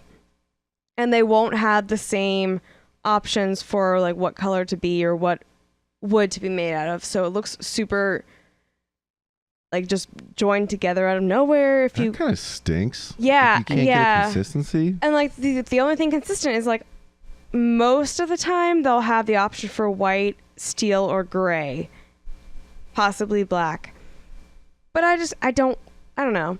For me, as someone who's designing these houses, I'd like to have some kind of other options besides that. Like not everyone wants a modern one. And then I'll say that, but a lot of the buyers will have that option of just being like, oh, we don't want anything modern, we want classical look, blah blah blah. And then the buyers buy like in a stupid way. Like I made a house for Dolan Trusk. It was everything he wanted. Super expensive hallway, super expensive office. Everything else was as cheap as possible, and he was not the highest bidder by like 6 or 7 people. And the people who bought it was like a family for a 1-bedroom house. Like it didn't make any sense. And what was weird is that some of the feedback was like, oh, I only want 1 bedroom and this has 2. And we went through the whole house and it tells you what room you're in. It's like bathroom, we had a kitchen and another room. So we knocked down the wall and it became 1 big kitchen, living room, bedroom. And everybody's Office. like, I don't like 2 bedrooms. I'm like, what the fuck are you talking about? Where are you getting this extra bedroom Where's this from? other bedroom? You know? Like everything is made clear. Like it was a hallway, kitchen, bathroom, office, living room, 1 bedroom.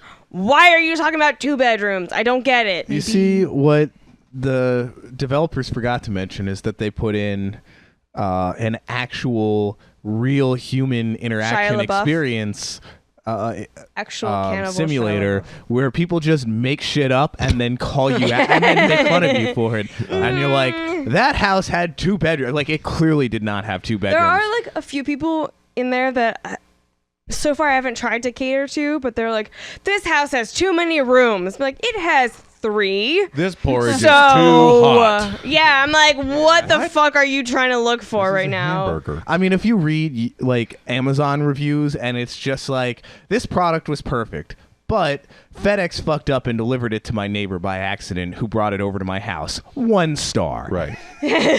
I'll give you That's one. why I'm like not caring anymore when I'm Yeah. making houses. I'm just like, you know what? I'm gonna style it how I want to. Like, I kind of have an idea of what this one person wants, and we'll see what happens. And that's sort of one of the real big strengths of this game. Even if you don't really get into the house flipping thing, it still can behave as a good standalone game, right? If you don't worry about negotiating and building to people's specific wants, you will build a house. Someone will pay you money for it. You'll have a bigger budget, and you could eventually work on all the houses. And like I said, I think there's 20 houses. She's worked on a couple of small ones, about 2 hours, 2.5 hours to Yeah. each. There's plenty of like I'm also jobs to weirdo. do, and they take between an hour and 2.5 hours. So I would like to point out that for the jobs, you really don't have to even place objects in a certain order. yeah, they just It's have to just- be present in the Yeah. room. Like, there was a point when I was making like a kindergarten building, I guess. Like, it was a school. And there was a whole room of just like toddler size tables and chairs and whatever. And like, the way it was prompting me, I kind of just wanted everything to get placed so I knew how much stuff to organize. And it ended just being like 3 tables with chairs all over the place and like just chaos and like no way functioning for human beings. But at the end, like, I could have just hit enter and been done with it, but me being me, I was like, no, I'm gonna make it look functional. I'm gonna make it look nice Right. for these fake video game people who hired me for this job where I could just be done after placing everything in one corner and fucking off. Like, Now this is sort of the caveat to the quality of this game. If you are the kind of person who likes this kind of game, it is excellent. Like I was trying to say earlier, there's like 20 houses, 25, 30 missions. You pay $20, and it's ostensibly, if you play through the whole game, you could probably get, I think she's at 18 hours now. I mean, Probably. you could get well over 100 hours of gameplay out of this damn thing. And you level up your abilities so things get easier and it becomes less of a chore. And it has that certain engaging quality of small little tasks, little goals that you reach, like you get in Minecraft or I can't think of the other one.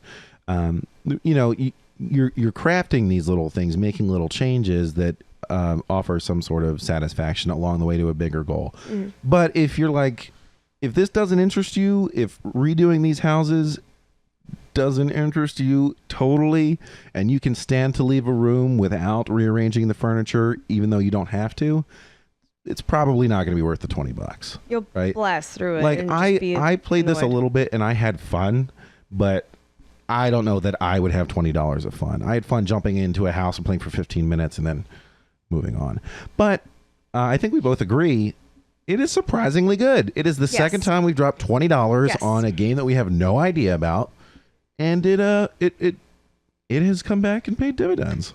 I want to say, just as another endearing quality of the game, each house you go to has a different name to it. So whether it's a job or whether it's a house you bought, it just has this name, and that's the name forever. You can't change it. I bought a house called Uninvited Guests because it was infested with cockroaches. Oh God. Even when I did it all up nice and, resold it, still uninvited guest. And then Burned House is one. And then, one of the ones Tormented Planar House is another. Oh, how much is coming that up, going for? coming up, I will let you know. I will let you know when I'm done with 11 Ziptons. it. Perfect, Yeah. within my budget. Your currency. Ah, your the native Leisler budget. monies. One of the ones I was working on today was like, it was a job by a couple that had just moved in with their young child. So I'm thinking like, okay, it's gotta be called something sweet or, you know, like new family, whatever. Get there, it's called Old Lady House. I was like, what? How? Like, when did this become Old Lady House? Like, I've never been here before. When 100 old ladies had a suicide pact in it, and they all were Probably. killed by themselves. Probably. Wow. So maybe we want to contact these devs and be like, listen, we'll troubleshoot some of your emails. We'll make it sound not so herby-flurby.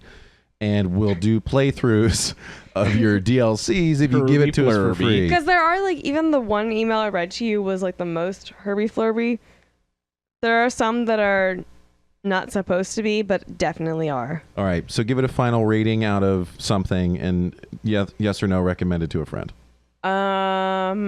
5 herby-flurbies out of 6. Okay. Would you recommend it to a friend? Yes. Okay, cool. Especially if you like Sims or Minecraft or just puzzles in general, you'll probably like this kind of game. If you're more of like a gotta go do stuff, don't have time to put things in the right order, maybe you want to pass on this one. All right. Frank, you had some stuff. I did. I know in your brain. Your memory cores. Let's get it out here. This is going to surprise everyone. You also played House Flipper. Fortnite. I did not play House Flipper, though. That was an excellent review. Credit. Thank you. Made me interested. I've watched a surprising amount of footage from the Call of Duty Battle Royale mode. Yes. I keep forgetting that this is a thing. And it's Explain. pretty good. Battle Royale being what PUBG is, Exactly. what Fortnite is. Hunger What Games. every major shooting game decides they have to have a mode in. Yeah. And I had the typical better than the holier than thou, roll my eyes, Call of Duty, Ugh. whatever. Yeah. Give me that COD Blops. What? Call of Duty Black Ops. Yeah. COD Blops. Hobblop. COD Yeah. Blops 3. It Zombies turns out are Are we Yeah. all blobs now? What is Yes. going on? It turns Mhm. out that this studio actually has some idea. Like Treyarch makes the Black Ops series, and it turns out that, highly studio with a very large budget and a history of turning out highly rated games actually has some semblance of what they're doing. So So how much I hit myself with the microphone again. How much video did you actually watch, do you think? probably about 30 to 60 minutes. It would have been great if you were like 30 to 60 seconds. That's a surprising amount. And Like I watched what essentially seemed to be 4 separate matches. who was playing it? Is this like, Streamers. oh, is it already out released? They are in an open beta right now. Okay. Somewhat open beta. What does that mean? So I guess people who have pre-ordered the game have access to play it for a very, like, this weekend, basically. Okay. 72 hours. So a couple of questions that come to mind is it's still a first-person shooter, right? It is. Okay. What era is it set in? Because Call of Duty Future. covers it's future. Yes. How far in the future? Not that far in the future. So like 30, is there like, maybe 50 years most. is there like wall running or just really good drones and shit?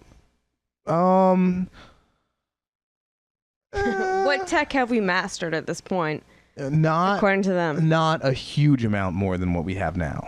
I did not see any wall running. I did not see much in the way of drones. I did see zombies. There are We've zombies developed zombies on in 30 years. the Battle Royale map. So non-player characters Yes. who are zomboids NPCs, are if running you will. around. So a zombie could be the one who wins. No. What? Yeah. But you'd have to be the last person mauled by zombies to be Yes. the winner. Okay. Yeah, there are very few zombies. Okay. Yeah. So what did you find to Zombies are not people, essentially. what did you Exactly. find to be the most remarkable thing that you saw in this period of gameplay?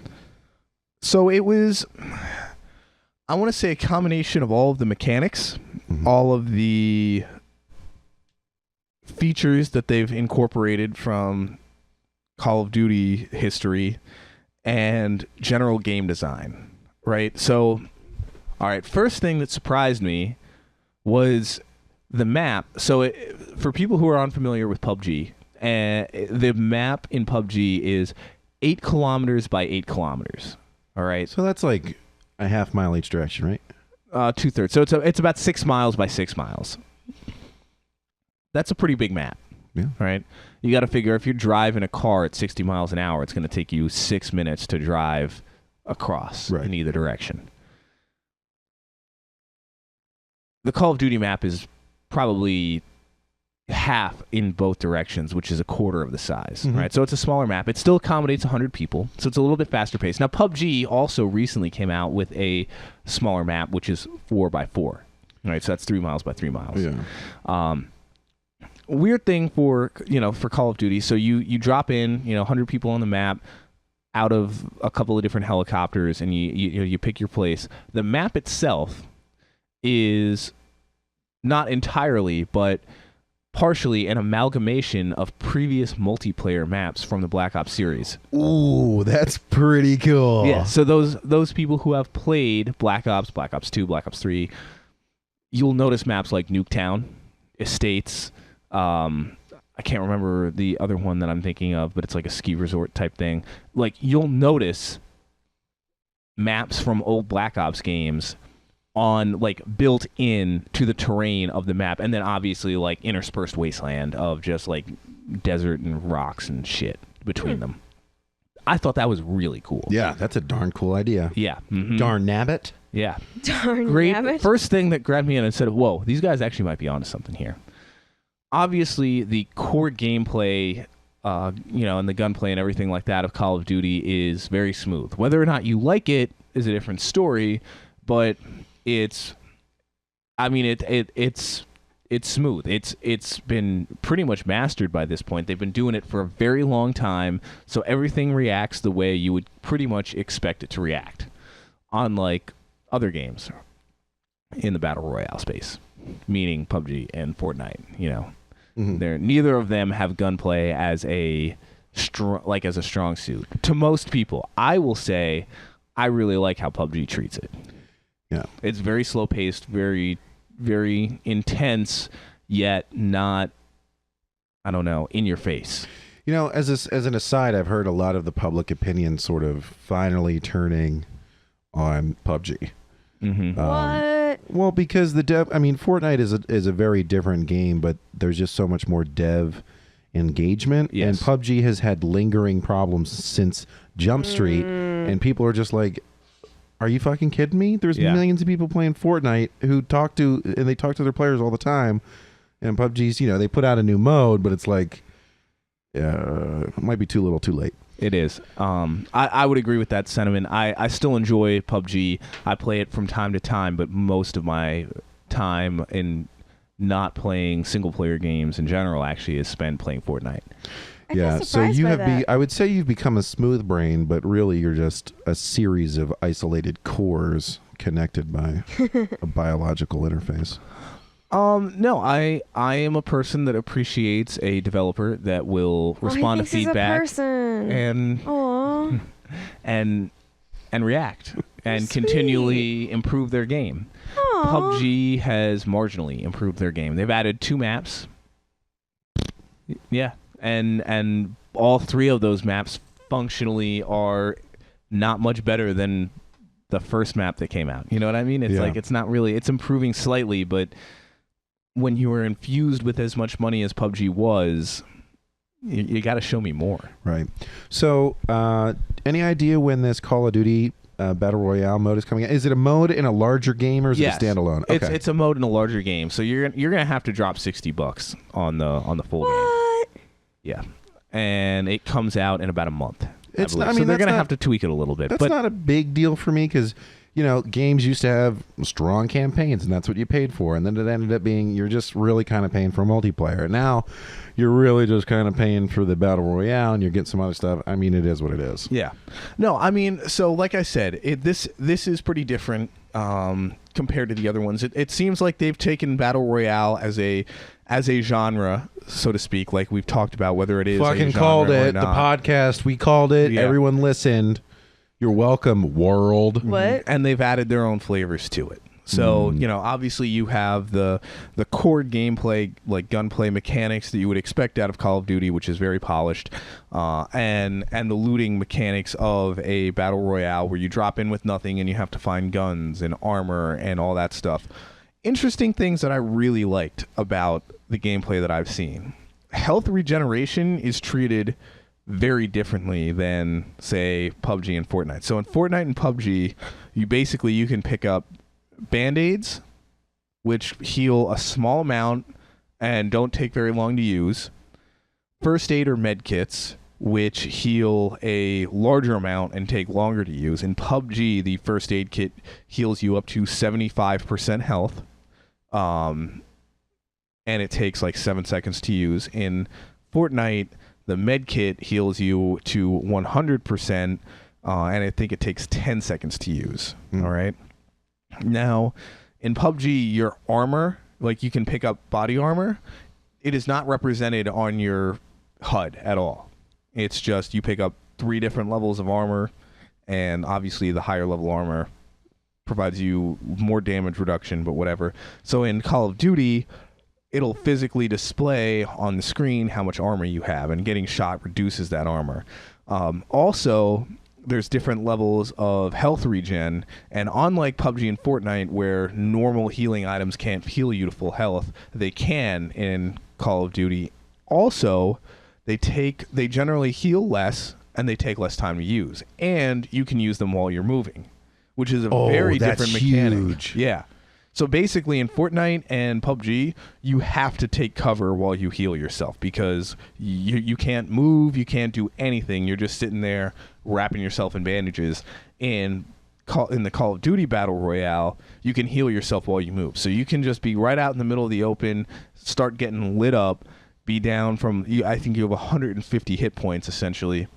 You get down, you notice you're down to like 30, and you just like start healing yourself and move to cover, so that they can't shoot you anymore. Right, yeah, I like being able to shoot the nanobots into my ass. That's essentially what you're doing. Yeah. Specifically. Along the same lines, too, because I was kind of paying attention when you had one of the videos on. Along the same lines as healing while you move, you can also revive and move around right next to the person you're reviving, too, which is a little bit different. Yeah. That's great. Why would you revive anyone, though? Like your teammates. So like if one of your teammates is downed, all they can do is crawl around, and you have to, I think it's 10 seconds. Yeah, it's I believe. not universally one, like, free for all. You can have like squads of 2, 3, or 4. Yeah. So like, if you down someone, they're not automatically dead. One of their teammates can still revive them, and in all the other games, PUBG and Fortnite, you have to stand still to revive them, and then it's like, all right, that's what all like the second players, I guess, have an idea, but whatever. Genevieve just wants 4 of her own character copied 5 feet from each other. She controls with one controller, so whenever she shoots, all 4 of them shoot straight ahead. Yeah. The fucking Genevieve brigade Like shows up. like Galaga. Yeah. Oh my god! Just like, oh my god! I would pay some amount of money to see that happen with Drunk Aviv over there playing fucking Galaga, Fortnite, or PUBG or whatever. Oh my god, that would be great. So those are like small mechanical differences in how the game operates that provide a lot of different avenues for the game to progress differently in terms of how players actually play the game.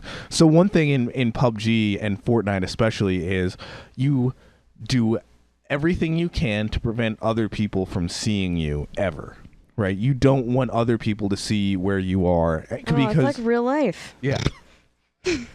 Because if you move and people see you, they know where you are, and they can either come attack you or just expect where you're coming from. In PUBG, it's like, to me, staying stationary is always preferable. Yeah. And if I can find a place to chill for a while and I don't have to move to stop myself from dying from the circle, I'm probably going to choose to sit there and wait and observe my surrounding areas to see if I can see where anybody else is, and then stealthily move to where they are so I can get the jump on them. So, okay, I'm going to add this little side, not directly related. I was playing Black Quake, surprise, and I was on an island trying to recover this chest of booty. a Surprise. big chest full of gold, and it hadn't generated yet, but I knew it was going to be in this tower, and I was like, I'm going to be slick, and I'm going to hide in these fucking bushes. Wait, I'm sorry. A chest of booty? Booty. So like one chest someone who has asses on their chest? of booty. Yes. Or tits on their ass? Dude, that Both. those things Either. sound Whatever fucking you want. awesome. I'm aroused. I would sail with a ship of pirates to go recover that for sure. You can recover my chest of booty any day. So I'm like, you know what? I'm gonna go beyond this game's intent, and I'm gonna SEAL Team 6 this, right? I'm not gonna go hide in the building with my old timey gun. I'm gonna crawl through these goddamn bushes, and nobody knows I'm here. So I'm like, For your chest of booty. I'm like creeping through the bushes. I'm like literally on the microphone talking to somebody. Like, yeah, I'm SEAL Team 6 in it. And then I turn and look, and there's a guy looking right at me who came through the bushes.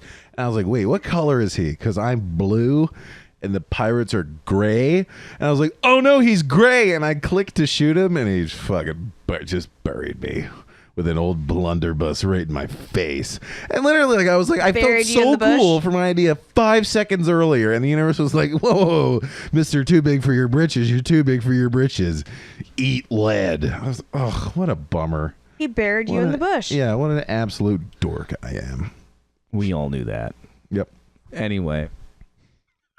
Moving I on. love how, okay, I love Frank's redirection word, which is always, anyway. Like, no matter how quality my interjection is, anyway. Moving on.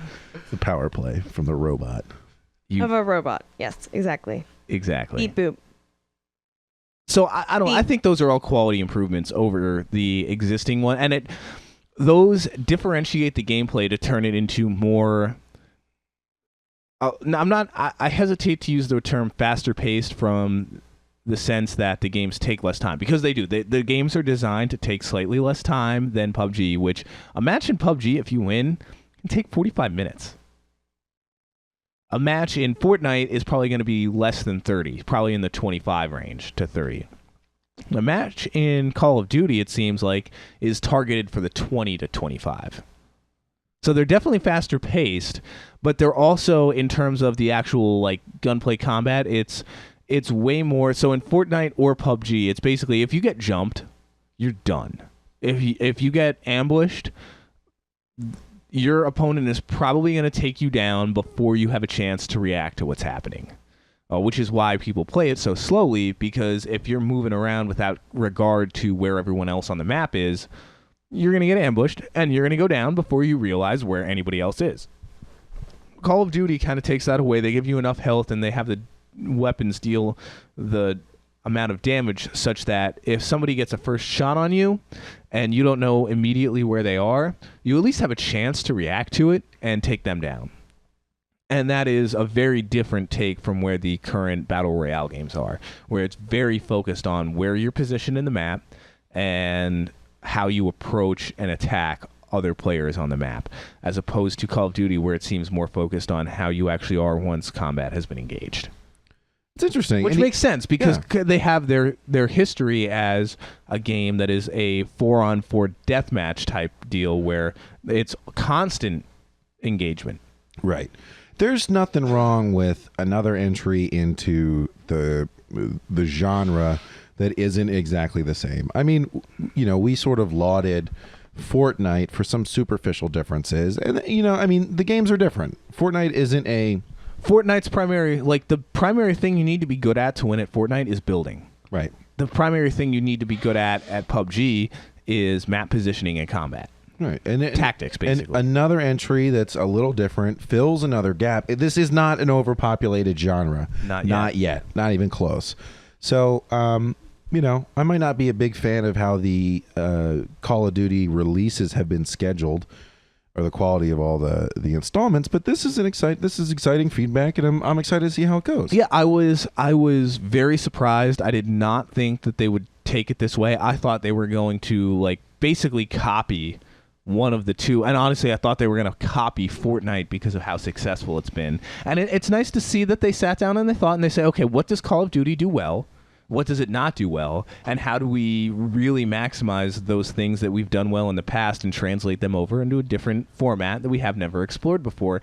And it seems like they approached it with some thought and tried to make something that they thought everyone would enjoy, instead of just like, okay, how do we copy something and put it out quick so we can make a bunch of money? Maybe this is the fortunate direction of all this big data that is available to these big time content creators, and that they're actually analyzing what people want sometimes. And there's a major difference between Fortnite and Call of Duty. And Fortnite, I don't know if it still is free, but it was free. It is free to play. It's still free to play, right? So Call of Duty is going to fundamentally have to create a different game because they have a totally different consumer model. They want full price for a game. Yep. So they have to look at the data and say, all right, if we want to sell, we've got to give the people what they want. And be competitive about it. Exactly. So that is good news. I am excited for that. Yeah, I know I have friends that are going to buy it. I've mentioned before I'm going to have to pull a middle school and go over to their house and play it. Mm-hmm. Have they put out a price for it yet? $60. Okay. Yeah, it's going to be a regular game for the base game. Now, Call of Duty being Call of Duty, they're going to have the $79 deluxe version and the $80 special deluxe version and the $100 super deluxe version, and then the $120 collectors. My they're going to goodness. have Yeah, different. yeah. All the options. And a COD themed console. And Yeah, I only want the $200 edgelord version where I can have my fingerless gloves and my spooky, scary face mask with a ghost dog mouth on it. And that's when we break up. Hey, at least she warned you. Yeah, I won't need you because I'll have my gamer fuel of Doritos and Whoa. Mountain There we go. Dew. So I will be I guess unstoppable in my this might ascension be to my the last top. podcast. We'll see. Yeah. I will move beyond betaism to alpha Chad. Alpha Chad. I will be alpha Beta Chad. Bill. Oh. Beta Bill. So yeah, that was something that. I mean, granted, I have not seen. So yeah, let's move on. This is a game that I would hope to spend, if I bought it, 1 to 3, several hundred hours hopefully playing. If I'm going to pay $60 for a game, minimum 60 hours, right, using that $1 per hour entertainment rule. But hopefully, if I'm going to spend $60 on a AAA game, the reason I'm buying a AAA game is to get more than that $1 per hour. I want that brand name production value that will provide me the extra incentive to play more.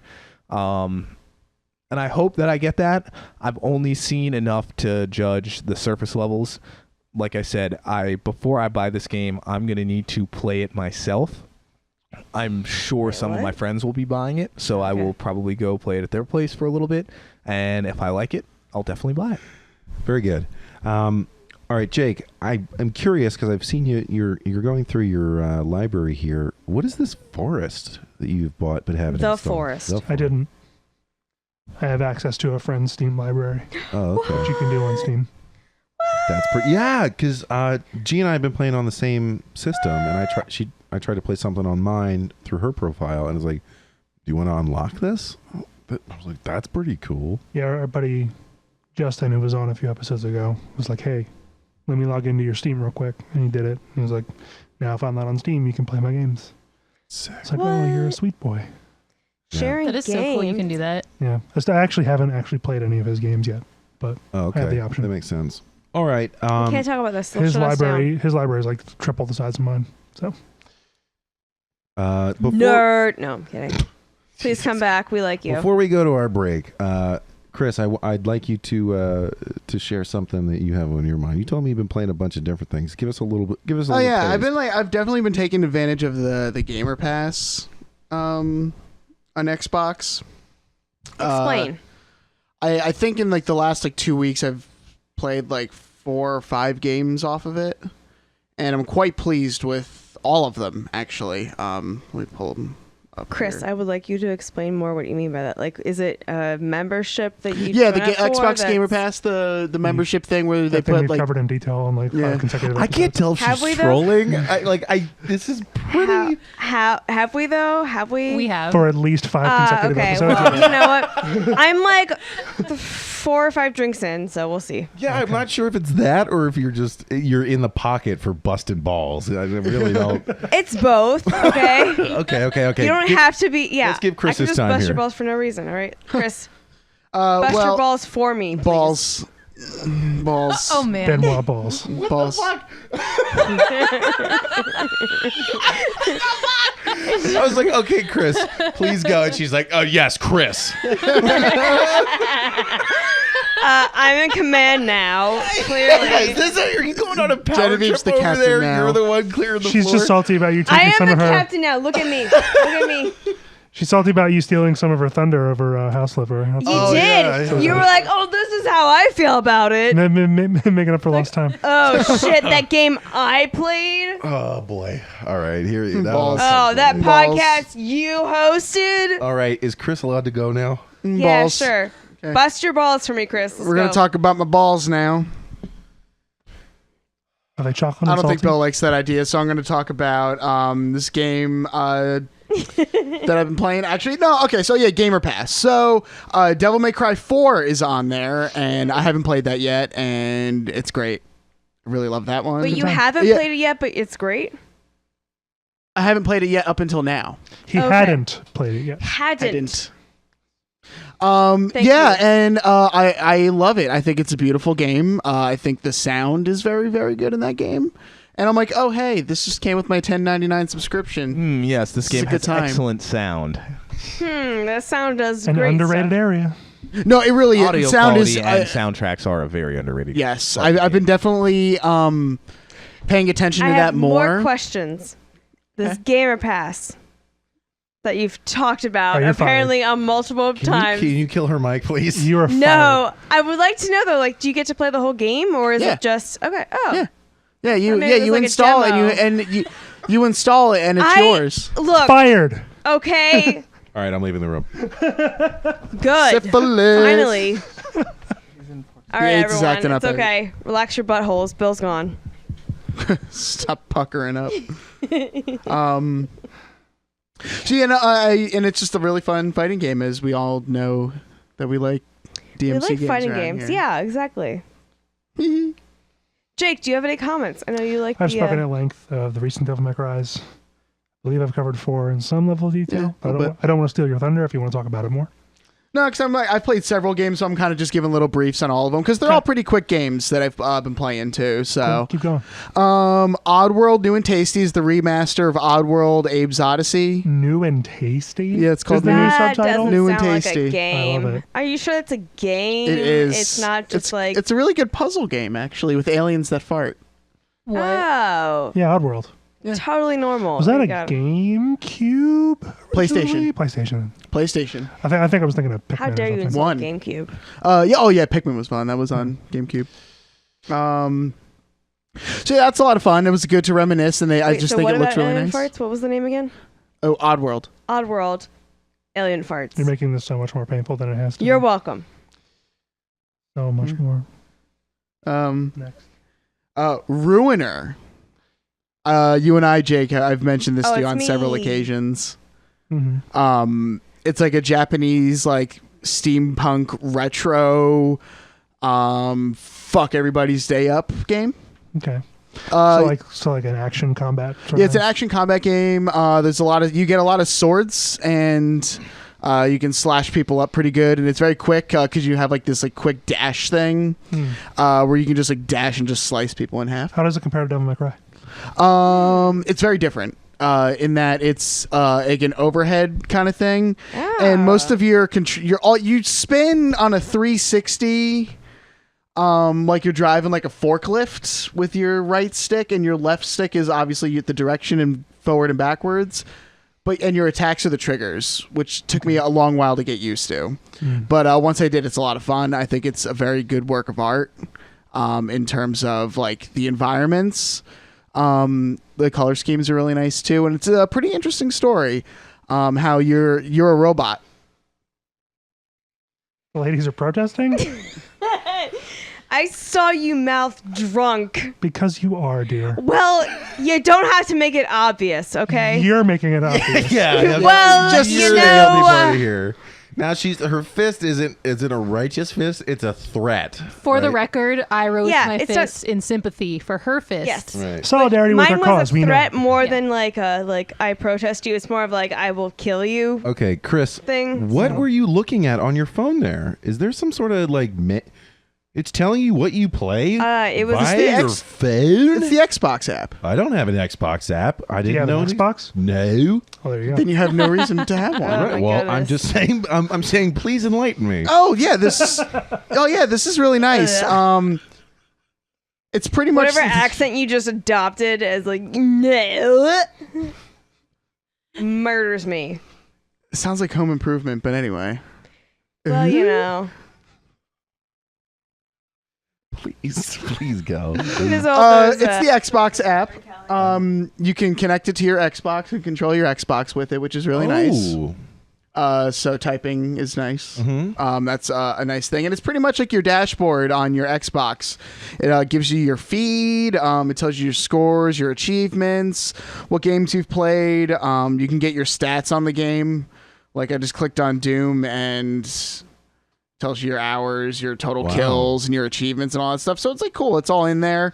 It's a nice little guy there. Yeah, I mean, we were talking about all the data points they can collect. And now And yeah, you know fucking what? see it. Oh, see, we can have a part 2 about how I feel about how Xbox does it, because let's be real. They know when you're playing, where you're at in the game. Like they know everything about everything about you in the game. Yep. So and how you've interacted with it. So they even know how you're playing it and everything in real time. Well, that's pretty. I mean, but it sounds really useful. It's like that YouTube cast thing where you can you can enter a code on your phone and control the YouTube on your computer, or your PlayStation, or whatever via your phone. Yeah. Wow. These devices are getting so integrated. You could do that with Fallout 4 and the Pip-Boy, but it's crap. Shut up. Yeah. That's pretty cool. It's pretty crap. You can manage your inventory. Well, I mean, I'm sure somebody could mod it to make it not crap, right? No. No, it's just not practical. Not practical at all. So the inventory management pause menu that is your Pip-Boy in Fallout 4. If you pre-ordered the game, I think early enough before it came out, you could they would ship you like a fake Pip-Boy that you could put your smartphone into, Oh, that's fun. and then hence the Pip-Boy app where you connect to your save game and manage your equip different weapons and armor, yada yada, through like a real Pip-Boy on your real arm. Mm-hmm. Cool idea. Probably much better if you have that module to slide your phone into. But you can still download the Pip-Boy app and do exactly that. It just won't be strapped to your arm. So you do it yourself. Suggestion: don't duct tape your iPhone to your arm. Yeah, don't do that. Yeah. Did you do Painful that? to remove. Especially if you're hairy boys like us. No comment. Oh, wow. He taped it to his balls. My taint. But yeah, I mean, like it just takes so much longer to try to do all that inventory shit on your phone than if you just use the controller and the menus. Credit though to Microsoft in general for the Xbox app on your phone. Yeah. That I can use as a remote for my Xbox if I'm like watching Netflix or something like that. It's way more convenient than now. I have a physical remote for my Xbox One X in my bedroom, but I also have an OG Xbox One downstairs hooked up to our projector, and the controller for that is the shittiest controller that me and my 2 roommates own. So we have probably 7 or 8 Xbox controllers between the 3 of us, and the shittiest one is the one that is downstairs in our living room because no one plays video games on that Xbox. It is basically a Netflix and YouTube TV machine. Yeah. So honestly, my phone is a way better remote for that than the actual Xbox controller, because the Xbox controller you have to turn on and off. It'll automatically turn off after like 15 or 20 minutes of inactivity. So that's basically one Netflix show. So I guess they're really they're starting to make this synergy work, right? All your devices are finally interacting in a kind of a nice way. Yeah. Yeah. No, I mean it's pretty impressive that they have that type of community. Now, you have to be logged into the same wireless network. Like it's based off of your Wi-Fi for the Xbox app to work. So you have to be logged into the same Wi-Fi network. But I mean, like, that's really not a problem, right? If you're at home, you have a Wi-Fi network. And Well, I have 4 Wi-Fi networks for no reason, and that's unacceptable. no, we have 3 here. No, it's one network with bridges. Yeah, no, yeah, it is one network, Jeffrey but you have Bridges? to be logged in. Yeah, we have the 2.5 gigahertz Jeff connection. Bridges uses his finger in the wall socket to power it. True grit. Yes. If I've ever heard of it. All right. We're cutting to another break. We're going to regroup, and we're going to come back with our Steam section. Catch us all on this second flip side. Bye.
Yeah, okay. I'm opening up a can of worms here, but we're going to go to try. Frank, what were you drinking tonight? You said some... Victory Dirt Wolf. Give us a little feedback on that bad boy. It's one of the best beers ever made. It's a double IPA from Victory Brewing Company from Downingtown, Pennsylvania, which is local to us here. It is a very hoppy, very citrusy, very sharp double IPA with a lot of alcohol in it. I heard somebody say that IPAs can be used to cover up shitty beer making because of their strong flavors. So, they taste good, Wait. and so, they have high alcohol content. So because they taste so good, beer doesn't taste good. Let's make it taste good, and then they'll never know it was bad. Yep. That makes no sense. Yeah. Welcome to Unless the concern is like Bill's more world. of a OSHA-related, FDA-related quality control, then maybe. I don't know. I would like to point Some out that elitist like stuff. the three most popular craft beers sold in America are IPAs, double IPAs actually. So what does like- that even mean? So, okay. Yeah, we're going to move on. We don't need to know what a double IPA is. Next time. Okay. Genevieve, what are you drinking over there? Little feedback. It's Spike Seltzer, and I think that's actually the name of it because I don't see any other brand name on it. But it's got a mermaid as a logo, and I like it a lot. It's slightly fruit flavored, but not too sweet, not too flavorful, and just easy enough to split. imagine if a Smirnoff Ice had all of the sugar taken out of it, so it was actually drinkable. Pretty much, yes. Pretty delicious. It's a good product. So what's a Smirnoff Ice? Just kidding. All right, we're moving on to Steam sale. Okay, up here, let's not click on it. Tekken 7 for 50% off, $20. I guess if you're into Tekken, that's a good deal for you. I Hey, heard I if mean, you're a classic fighting game aficionado. yeah, that's like the brand name of fighting games, I right? For heard $20. from people who had played it, I've been watching their stuff. They're like, it's like basically just a reskin of an older game. With Yeah. like Well, new how much things. can you do with a fighting game? I don't know. The Assassin's Creed franchise is 50 to 66% off. I'm clicking on it. So Couple of I you guys have really like this Origins. shit. You have Origins? I have it. Uh-huh. I have watched a decent bit of it, and I cannot say Wait, you have it and you've watched it? yes, but Yeah, I've but- never played it. Okay. And I can't say that having watched it, there's been anything compelling for me to play it, though I've actually heard good things about it. Same here. Yeah. It might have been one of those things, no matter how good the game was, it just wasn't going to be remarkable enough to compel you to play. But it's, Yeah, I've played so many Assassin's Creed games, and like they haven't changed the gameplay all that much. I'm sure it looks great. Mhm. Like graphically, the graphics are great. I've heard the story's really good. There's some added RPG elements. Black Flag for $8 though. Yeah, If you've you never haven't played it, Mm. $8 is. If like, you haven't get played so it- much Amazing. worth If you have out of it. never played an Assassin's Creed game, This is the time You- to start. I mean, Black Flag, if it's the only one you're going to play, would probably be the one I suggest. Oh, That yeah. are like Two. One or two. Two. I would Two. suggest two. That's the one I Two. started with. Yeah. I started with one. Well, I liked it, but it wasn't perfect. That's right. I think I would still get this whole deal. Just $8 for Black Flag is a great deal. well, okay. So if you haven't played for it. me, I'm like assuming you've a played lot of it has to do with the architecture too. Like that's why I loved 2 so much, because it's a lot of old Italian architecture and structures, different monuments. Set in Renaissance Italy. Yes. So like there's a lot of stuff to learn from that, and like more not necessarily from the game, but like it's interesting to see that adapted into a game form. It was cool in that respect, especially because you could go into the log files. I'm sorry, I sound Right. like my nose is clogged because spoilers it is. Spoiler. But yeah, you can go into like, every game, many games have like audio logs and like text. Oh, here's a library about the world you're in. Well, it's Right. actually a history lesson on Renaissance Italy, and it's kind of So cool. yeah, if you're into that, then that's great. If you're And they not just kinda super weave interested, their you just lore want to into do it. actiony stuff, maybe I guess Black Flag and See, I love the move on from Caribbean. there. Mhm. So, I mean, Lisa can attest how emphatic I was that we visit pirate forts when we were in the Bahamas earlier this year. And I'm really Nerd. trying to squeeze in another Caribbean vacation at some point this winter, should timing allow it. But Well, I mean, this is a hell of a sale. Yeah. 50% off seems to be the base number, up to 66%. Mhm. The brand newest one, came out October 2017, down at $30. I might pick it up for 30. Liberation, I might 66% honestly, yeah. off. Chronicles, 66% off. You know what I want? I'd like an Assassin's Creed in like the land before time with cavemen. No Like talking. what, Say with Far like Cry Littlefoot, Like what Far Cry Primal had tried to do. Littlefoot Jesus, and Ducky. say that game name 3 times fast. Far Cry. Far Cry Primal Primal. is what I was Far Cry trying Primal. and failing to say. Really, what I want though is Littlefoot and Ducky with Dimitri, just storming around with. Petrie. Yeah, That'd be instead amusing. of hidden blades. Oh, just you're right. It's carry Petrie. Sorry, rocks I'm sorry. in pockets that Spike. you invented. You're looking for tree leaves. Anyway, Wait, star Anyway, yeah. star trees. What that on you Star waste? trees. Oh, this nothing. Tree stars. Tree Oh, stars. man. That's what it is. It's tree stars. All right, so Word association. for those of you who have not played Assassin's Creed games, they're on sale. Watch Some of them Land are Before good. Time. Some of them are pretty forgetful. Do with that information what you will. I haven't played a few of them. I played everyone up through Rogue, which was like basically a clone of Black Flag. Yeah. And then I was like, okay, this is a clone of Black Flag. I'm going to play it, and then I'm going to not play Assassin's Creed until I hear something spectacular. I haven't heard that Origins is spectacular, but I've heard that it's rather good. It is. So rather I'm good. for $30, still pretty damn new. I might pick Is it there up. like a full package for sale? Typically, they do that with this kind of stuff. Yeah, I if you think so. scroll down a little bit, there might be view full list. Like, I'm looking Let's for like, click on Origins because that's the most recent one. It will probably have the DLC still listed a la carte. gotta make sure that you're not. I'm logged in, but I'm not able to check. We don't know how old Jake is. He might be a, I'm logged in minor. with my credit card information, but Oh I'm not 18. shit! It's not like you had this one account forever or whatever. Deluxe edition. No, I'm looking for like get the Assassin's Chronicle. Oh, you mean like all of the bundles Everything, together? everything in one For like thing. $100, you get every Yeah. Assassin's Creed game ever made. Yeah, I Yeah. don't think That'd they're be doing pretty that. sweet. That's what I'm looking for. That honestly, like if you haven't played Assassin's Creed and they offered them all for $100, I might say Fucking go get for it. Yeah. I mean, that's what I would It's do. a big commitment, but I mean, some of them are pretty solid. Like, There's so many versions. Like yeah, what? There's 2 or 3 in between 2 and 3. Let alone like Black Flag and. All right. We're back to the landing page here. We're gonna have to click on Brick Rigs. I wonder if they keep selling this specifically to me Wait, because wait a is it minute. trains? Oh wait, No. they're not. I thought it was rigs that moved bricks. Oh, In my fact, it looks like goodness. off-brand Lego game. It looks like the worst off-brand Lego yeah, game it looks like ever. Lego Truckers. That's sort of Lego, sort of realistic. Can't quite figure it out. Lots of explosions. So Michael How much is Bay, it? I don't know. It's $10.04. So we've seen this price On before. sale? Okay. 33% off from $14.99. Looks like it could be fun. Very positive feedback. Real question though, are there trains? What is that? 91 reviews. Yeah, but 2,000 from all reviews. Oh, car crash. just- Oh, there's just pieces everywhere. There's no bodies? Look, I can imagine this would provide some entertainment. Yeah.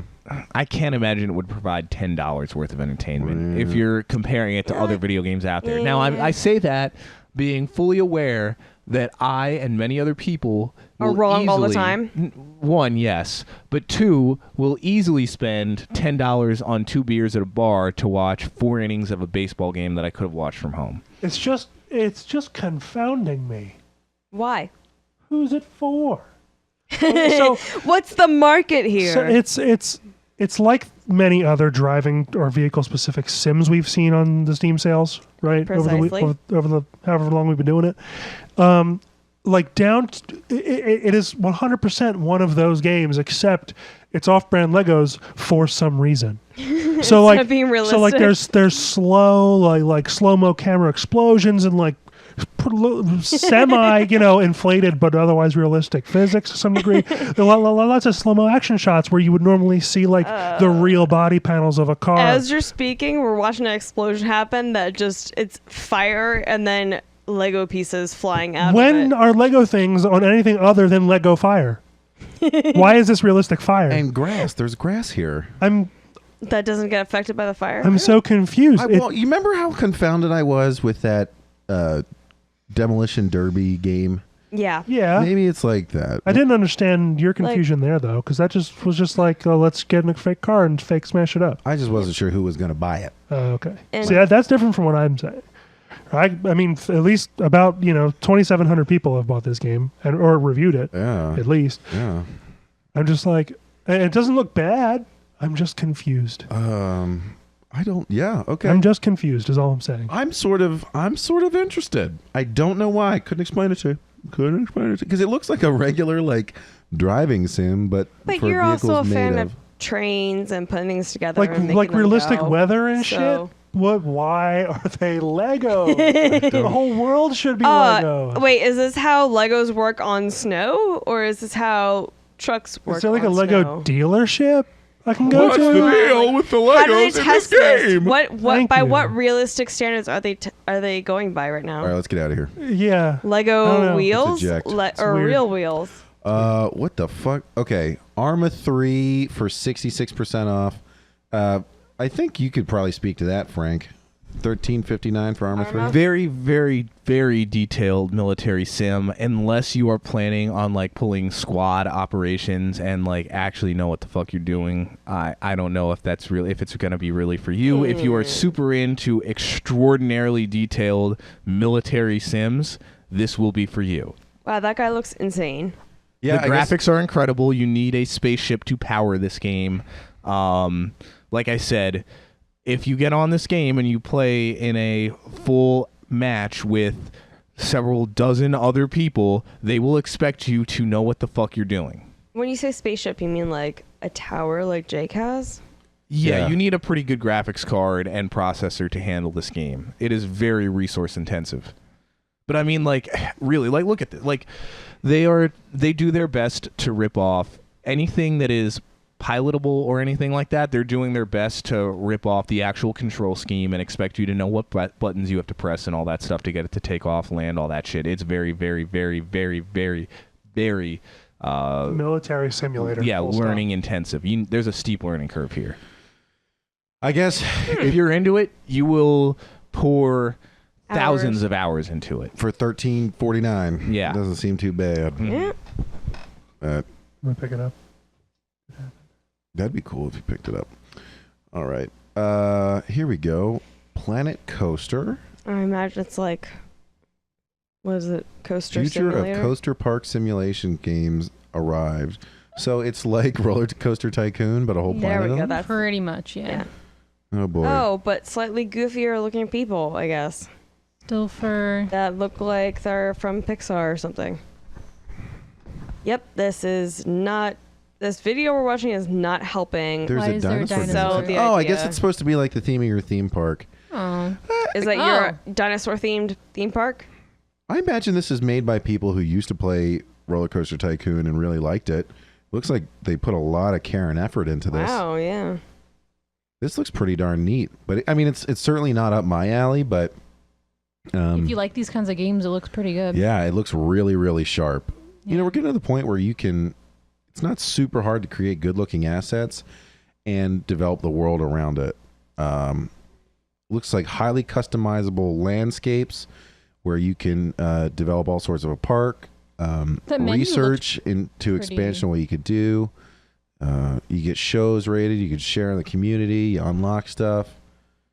You probably can get different sections of your park developed based on what people think and, Yeah. how much you gain from their experience at your park. I bet G, you would really like this game. Yeah, this stuff All right. This looks pretty freaking Look, cool, actually. having never actually played Roller Coaster Tycoon, I feel like I would be absolutely addicted, and we would have issues. I think I haven't that. played Roller Coaster Tycoon or really any of the Tycoon series, but I played a very, very small amount of the older Sims cities, and they all kind of had that feel from what I saw of Same them. idea, yeah. Yeah, just like kind of isometric and or top-down view of like, you have to build and manage this thing, but your camera's always in the same spot. This one is either that was all just trailer footage, or you can like kind of get a closer in view of Yeah, a everything. little bit more nitty gritty. I'm hoping it's the latter. How much is it again? $20, I think, at On 55. sale or Oh, it's regular? 55% off. It's still $20. I thought it was. I thought the sale was that's a little actually steep. bigger in the screen before this. I really could have sworn it was I in don't the know. teens. But it looks really good. If you played Roller Coaster Tycoon and you loved it, this looks, like you said, Bill, like something that was made by people who really loved Roller Coaster Tycoon and they wanted to make a much Next better. step up. But Yeah. was it written in assembly language? I don't know. Did they Because backtrack the if IP it's not, using then it I'm too? probably not interested. Yeah, 2024. I mean, 20's been a sweet spot for those games that we don't really know. Let's go Polybridge first. Oh no, we'll just do a hat in Polybridge. time. We're already in there. A hat Just in kidding. time. A hat in time is as cute as heck. I'm already turned off. 3D Oh my god, I platformer already hate it. featuring There's a little too many girl who colors going on. stitches hats for wicked, powerful, freely There explore. was like purple and red and orange and green all at once. It was just too much for an introduction to the game. This No. is a theater of the mind for our listeners. Purple and red and green. Yeah. Like too many things going on, and there's like this little kid I- person who's super excited about his hat.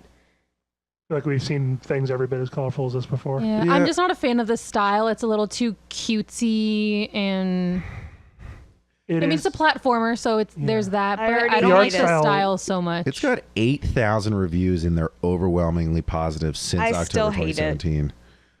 I just feel like this appeals to a very specific demographic Yeah. of weeaboos, and like they're gonna love it. Yeah, a good soundtrack. That's not surprising. It's a 3D platformer, which I think you got to be a certain kind of person to be into. Yeah, I guess if it's He just threw what a a meaningless person off statement a I'm going to make. If building. it's up your alley, then you'll probably like it. But I'm not about it, I don't know It if I'm looks- sold on the 40%. It's very much off like for a Super 18 Mario bucks. Brothers. Yeah. but awful. Yeah. Super Mario Brothers for weeaboos. Probably yes. All right, So no. Polybridge. Okay, and the final one, Polybridge. This game has been around for quite some time. Has it? Yeah, Yeah, I've never since played it, 2016. but I've seen footage of people's levels Some other for games like this. a while. So you like build bridges and segments, and I think the simulation is of the bridges is like relatively accurate. And you have different challenges like drive this car across, drive that Oh car no, the across. cars fell in the But water. the cars are indestructible or something, so sometimes you get really neat behavior and they bounce all around, and as long as they make it to the other edge, you Yeah. succeed. I actually just saw one where they What? built a trebuchet Oh my god. and they drove the car- car into it and it trebuchets it across. And as long as your car gets Oh, to there the we other go, motorcycle side, over the helicopter. yeah, And the bridges collapse after it happened, but yeah, like What? even the It's car just- can flip over multiple times and would clearly in real life be completely destroyed. But as long as your This car is makes it to the other insane. side, you pass the level. This looks like a more sophisticated. Ah, there it is. Trebuchet car across. Yep. Woo! Yep. it's over Don't even 100 worry levels. about making any kind of bridge. Just trebuchet the car across. You I would played play this. I would play it. Oh, okay.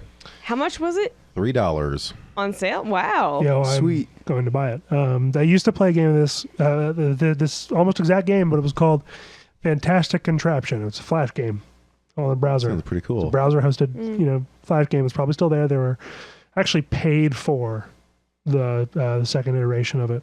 It's like I paid like $10 into it. Same idea, except instead of a car and a bridge, it was a ball into like a goal point. Mm-hmm.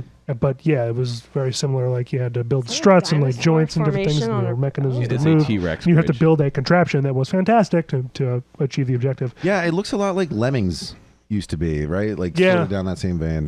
Definitely What's a spiritual Lemmings? successor. Oh, it's an old game. We'll cover another time. If you're old enough, if you're as old as me, you might remember Lemmings. Briefly played the Lemmings when I was very small. Yeah. All right. I think that is everything that's on sale this week. So, There may have been one more page. I'm not sure. be so usually sure. it's only two per. Bohemia Interactive Weekend Deal. Yo, boy. what the hell's this? Is it It's a developer that made So Arma, Arma is 3, part of it. Daisy. Daisy. Which is part of Arma. Carrier Command. See, this is what I really like about these old, these like developer sales. You can get into some of their older games like 80% off, and they might be total dog shit. Like this it's Carrier 80% Command came out in 2012, mixed reviews. They want $650. But it can definitely open your mind to like the other games that have existed and have tried to do things that games that you really like have successfully done. And you're like, oh, it's actually kind of hard, or this was an interesting idea that they tried. I don't know what the fuck we're looking at. It looks like you can command your fleet to go somewhere, and then you get to play as one of the units to affect the battle. That's actually a really cool idea. Yeah. Actually, and it like looks for pretty good. $6 or $7, this looks pretty sweet. Like this looks like you could get a couple of hours out of it, play through a campaign. It has good graphics, cool technology, all that shit. It could easily be dog shit in its execution, but For $7, it's tough to go wrong. You know what I mean? Like 80% off. Looks very appealing. It looks like another old game I used to play called Urban Assault. Oh, yeah. Talk about that that's a name I another time. recognize. Yeah. But yeah, it's interesting. I don't know. What else they got? Anything interesting? Time on helicopters. Pat Take and Matt. on helicopters. Whatever the hell that means. UFO for $1.39. I guess this Take on helicopters Heinz. I guess this is like helicopter sim for $1.79. I feel like there was an era like in 2012 or whatever where there was just a ton of games about helicopters and they were all like monumentally boring Now if you didn't like helicopters. Original War for $1? What on earth is that? Memento Mori 1 and 2? Phil gets excited Pat about a lot and of Matt. things that are There's not such like warranting goofy, that. cheesy looking games here. Pound of ground. What is this like Pat and alternative for $3? See, but it's nice. These are like weird games that I feel like nobody would have heard of unless they're looking at this No, dev but- sale. Oh, Alpha Prime for $1. There's a Pat and Matt game. Yeah, but that's true. Can we tell them? We should tell them. I wonder if somebody made that game in response to that channel, the Two Best Friends Play. All right, I think we can kick out of here and make our call. Who wants to get us started tonight? I will. Okay. Okay. I think I would most likely go for the Assassin's Creed franchise. Get everything on PC if I can. For what are you doing? I'm so sorry. Lisa's phone just went off. If you didn't hear it. Everything that I haven't played so far. So I guess 3 and up. Other than that, I would probably go for oh shoot, what was it? The Bridges game. Polybridge. Polybridge, thank you. For $3.99 or $3. $3. Thank you. Lee Slur. Yeah. Give us your- Personally, I'm not too excited about any of them, but I think if Planet Coaster, the footage that we saw, is very close to what the gameplay looks like, I think looks like a good option for those who like that kind of game. Polybridge, I feel like might be the one that I would go for most out of these ones. It has a lot of puzzler action in it, and I feel like, it's a fun way to spend some time and kind of pick your brain for getting cars across ravines. Chill out in the So multiplayer. Polybridge, I guess, would be my choice. I would agree with Jake in Arma 3. I don't think my machine could handle it, but I would love to try it. It is a pretty interesting game, so I would go with that. Now, I didn't say I was going to pick it up. I said I might. That's okay. He can still agree with you. And I still might. But if I'm only picking one, it's going to be Polybridge. $3. Familiar idea Yo, that I enjoy. I'm with it on Polybridge. $3. Get that bad boy. And I'm probably going to pick up some shit from Bohemia Interactive's like super cheap deal and not play it for 3 years and then be like, well, it only cost me $1. I'm really interested in Planet Coaster, and I know how this would go. I'd spend $20 and it would definitely be worth the $20, but I'd get into it and be like, oh, this is going to be so cool. I play it for 2 hours and be like, I don't care enough to try all this shit.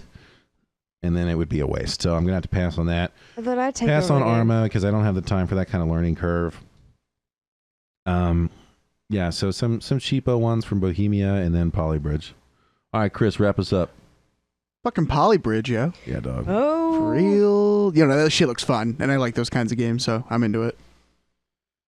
All right. That wraps up another iteration of Two Guns, No Ammunitions podcast. Boop, boop, boop. Keep an eye on the horizon for new stuff from us all the time. Well, once a week, I guess. Hopefully we'll be getting videos soon. I've been saying for the last year. Jake has had some new ideas for some new content that we're all really excited about. Little teaser. Little parrot action is going to be coming down the pike. Not going to tell you much more than that. Stick with us. Thanks for joining us. And as always, cock 'em, lock 'em, and rock 'em, baby. Magfest.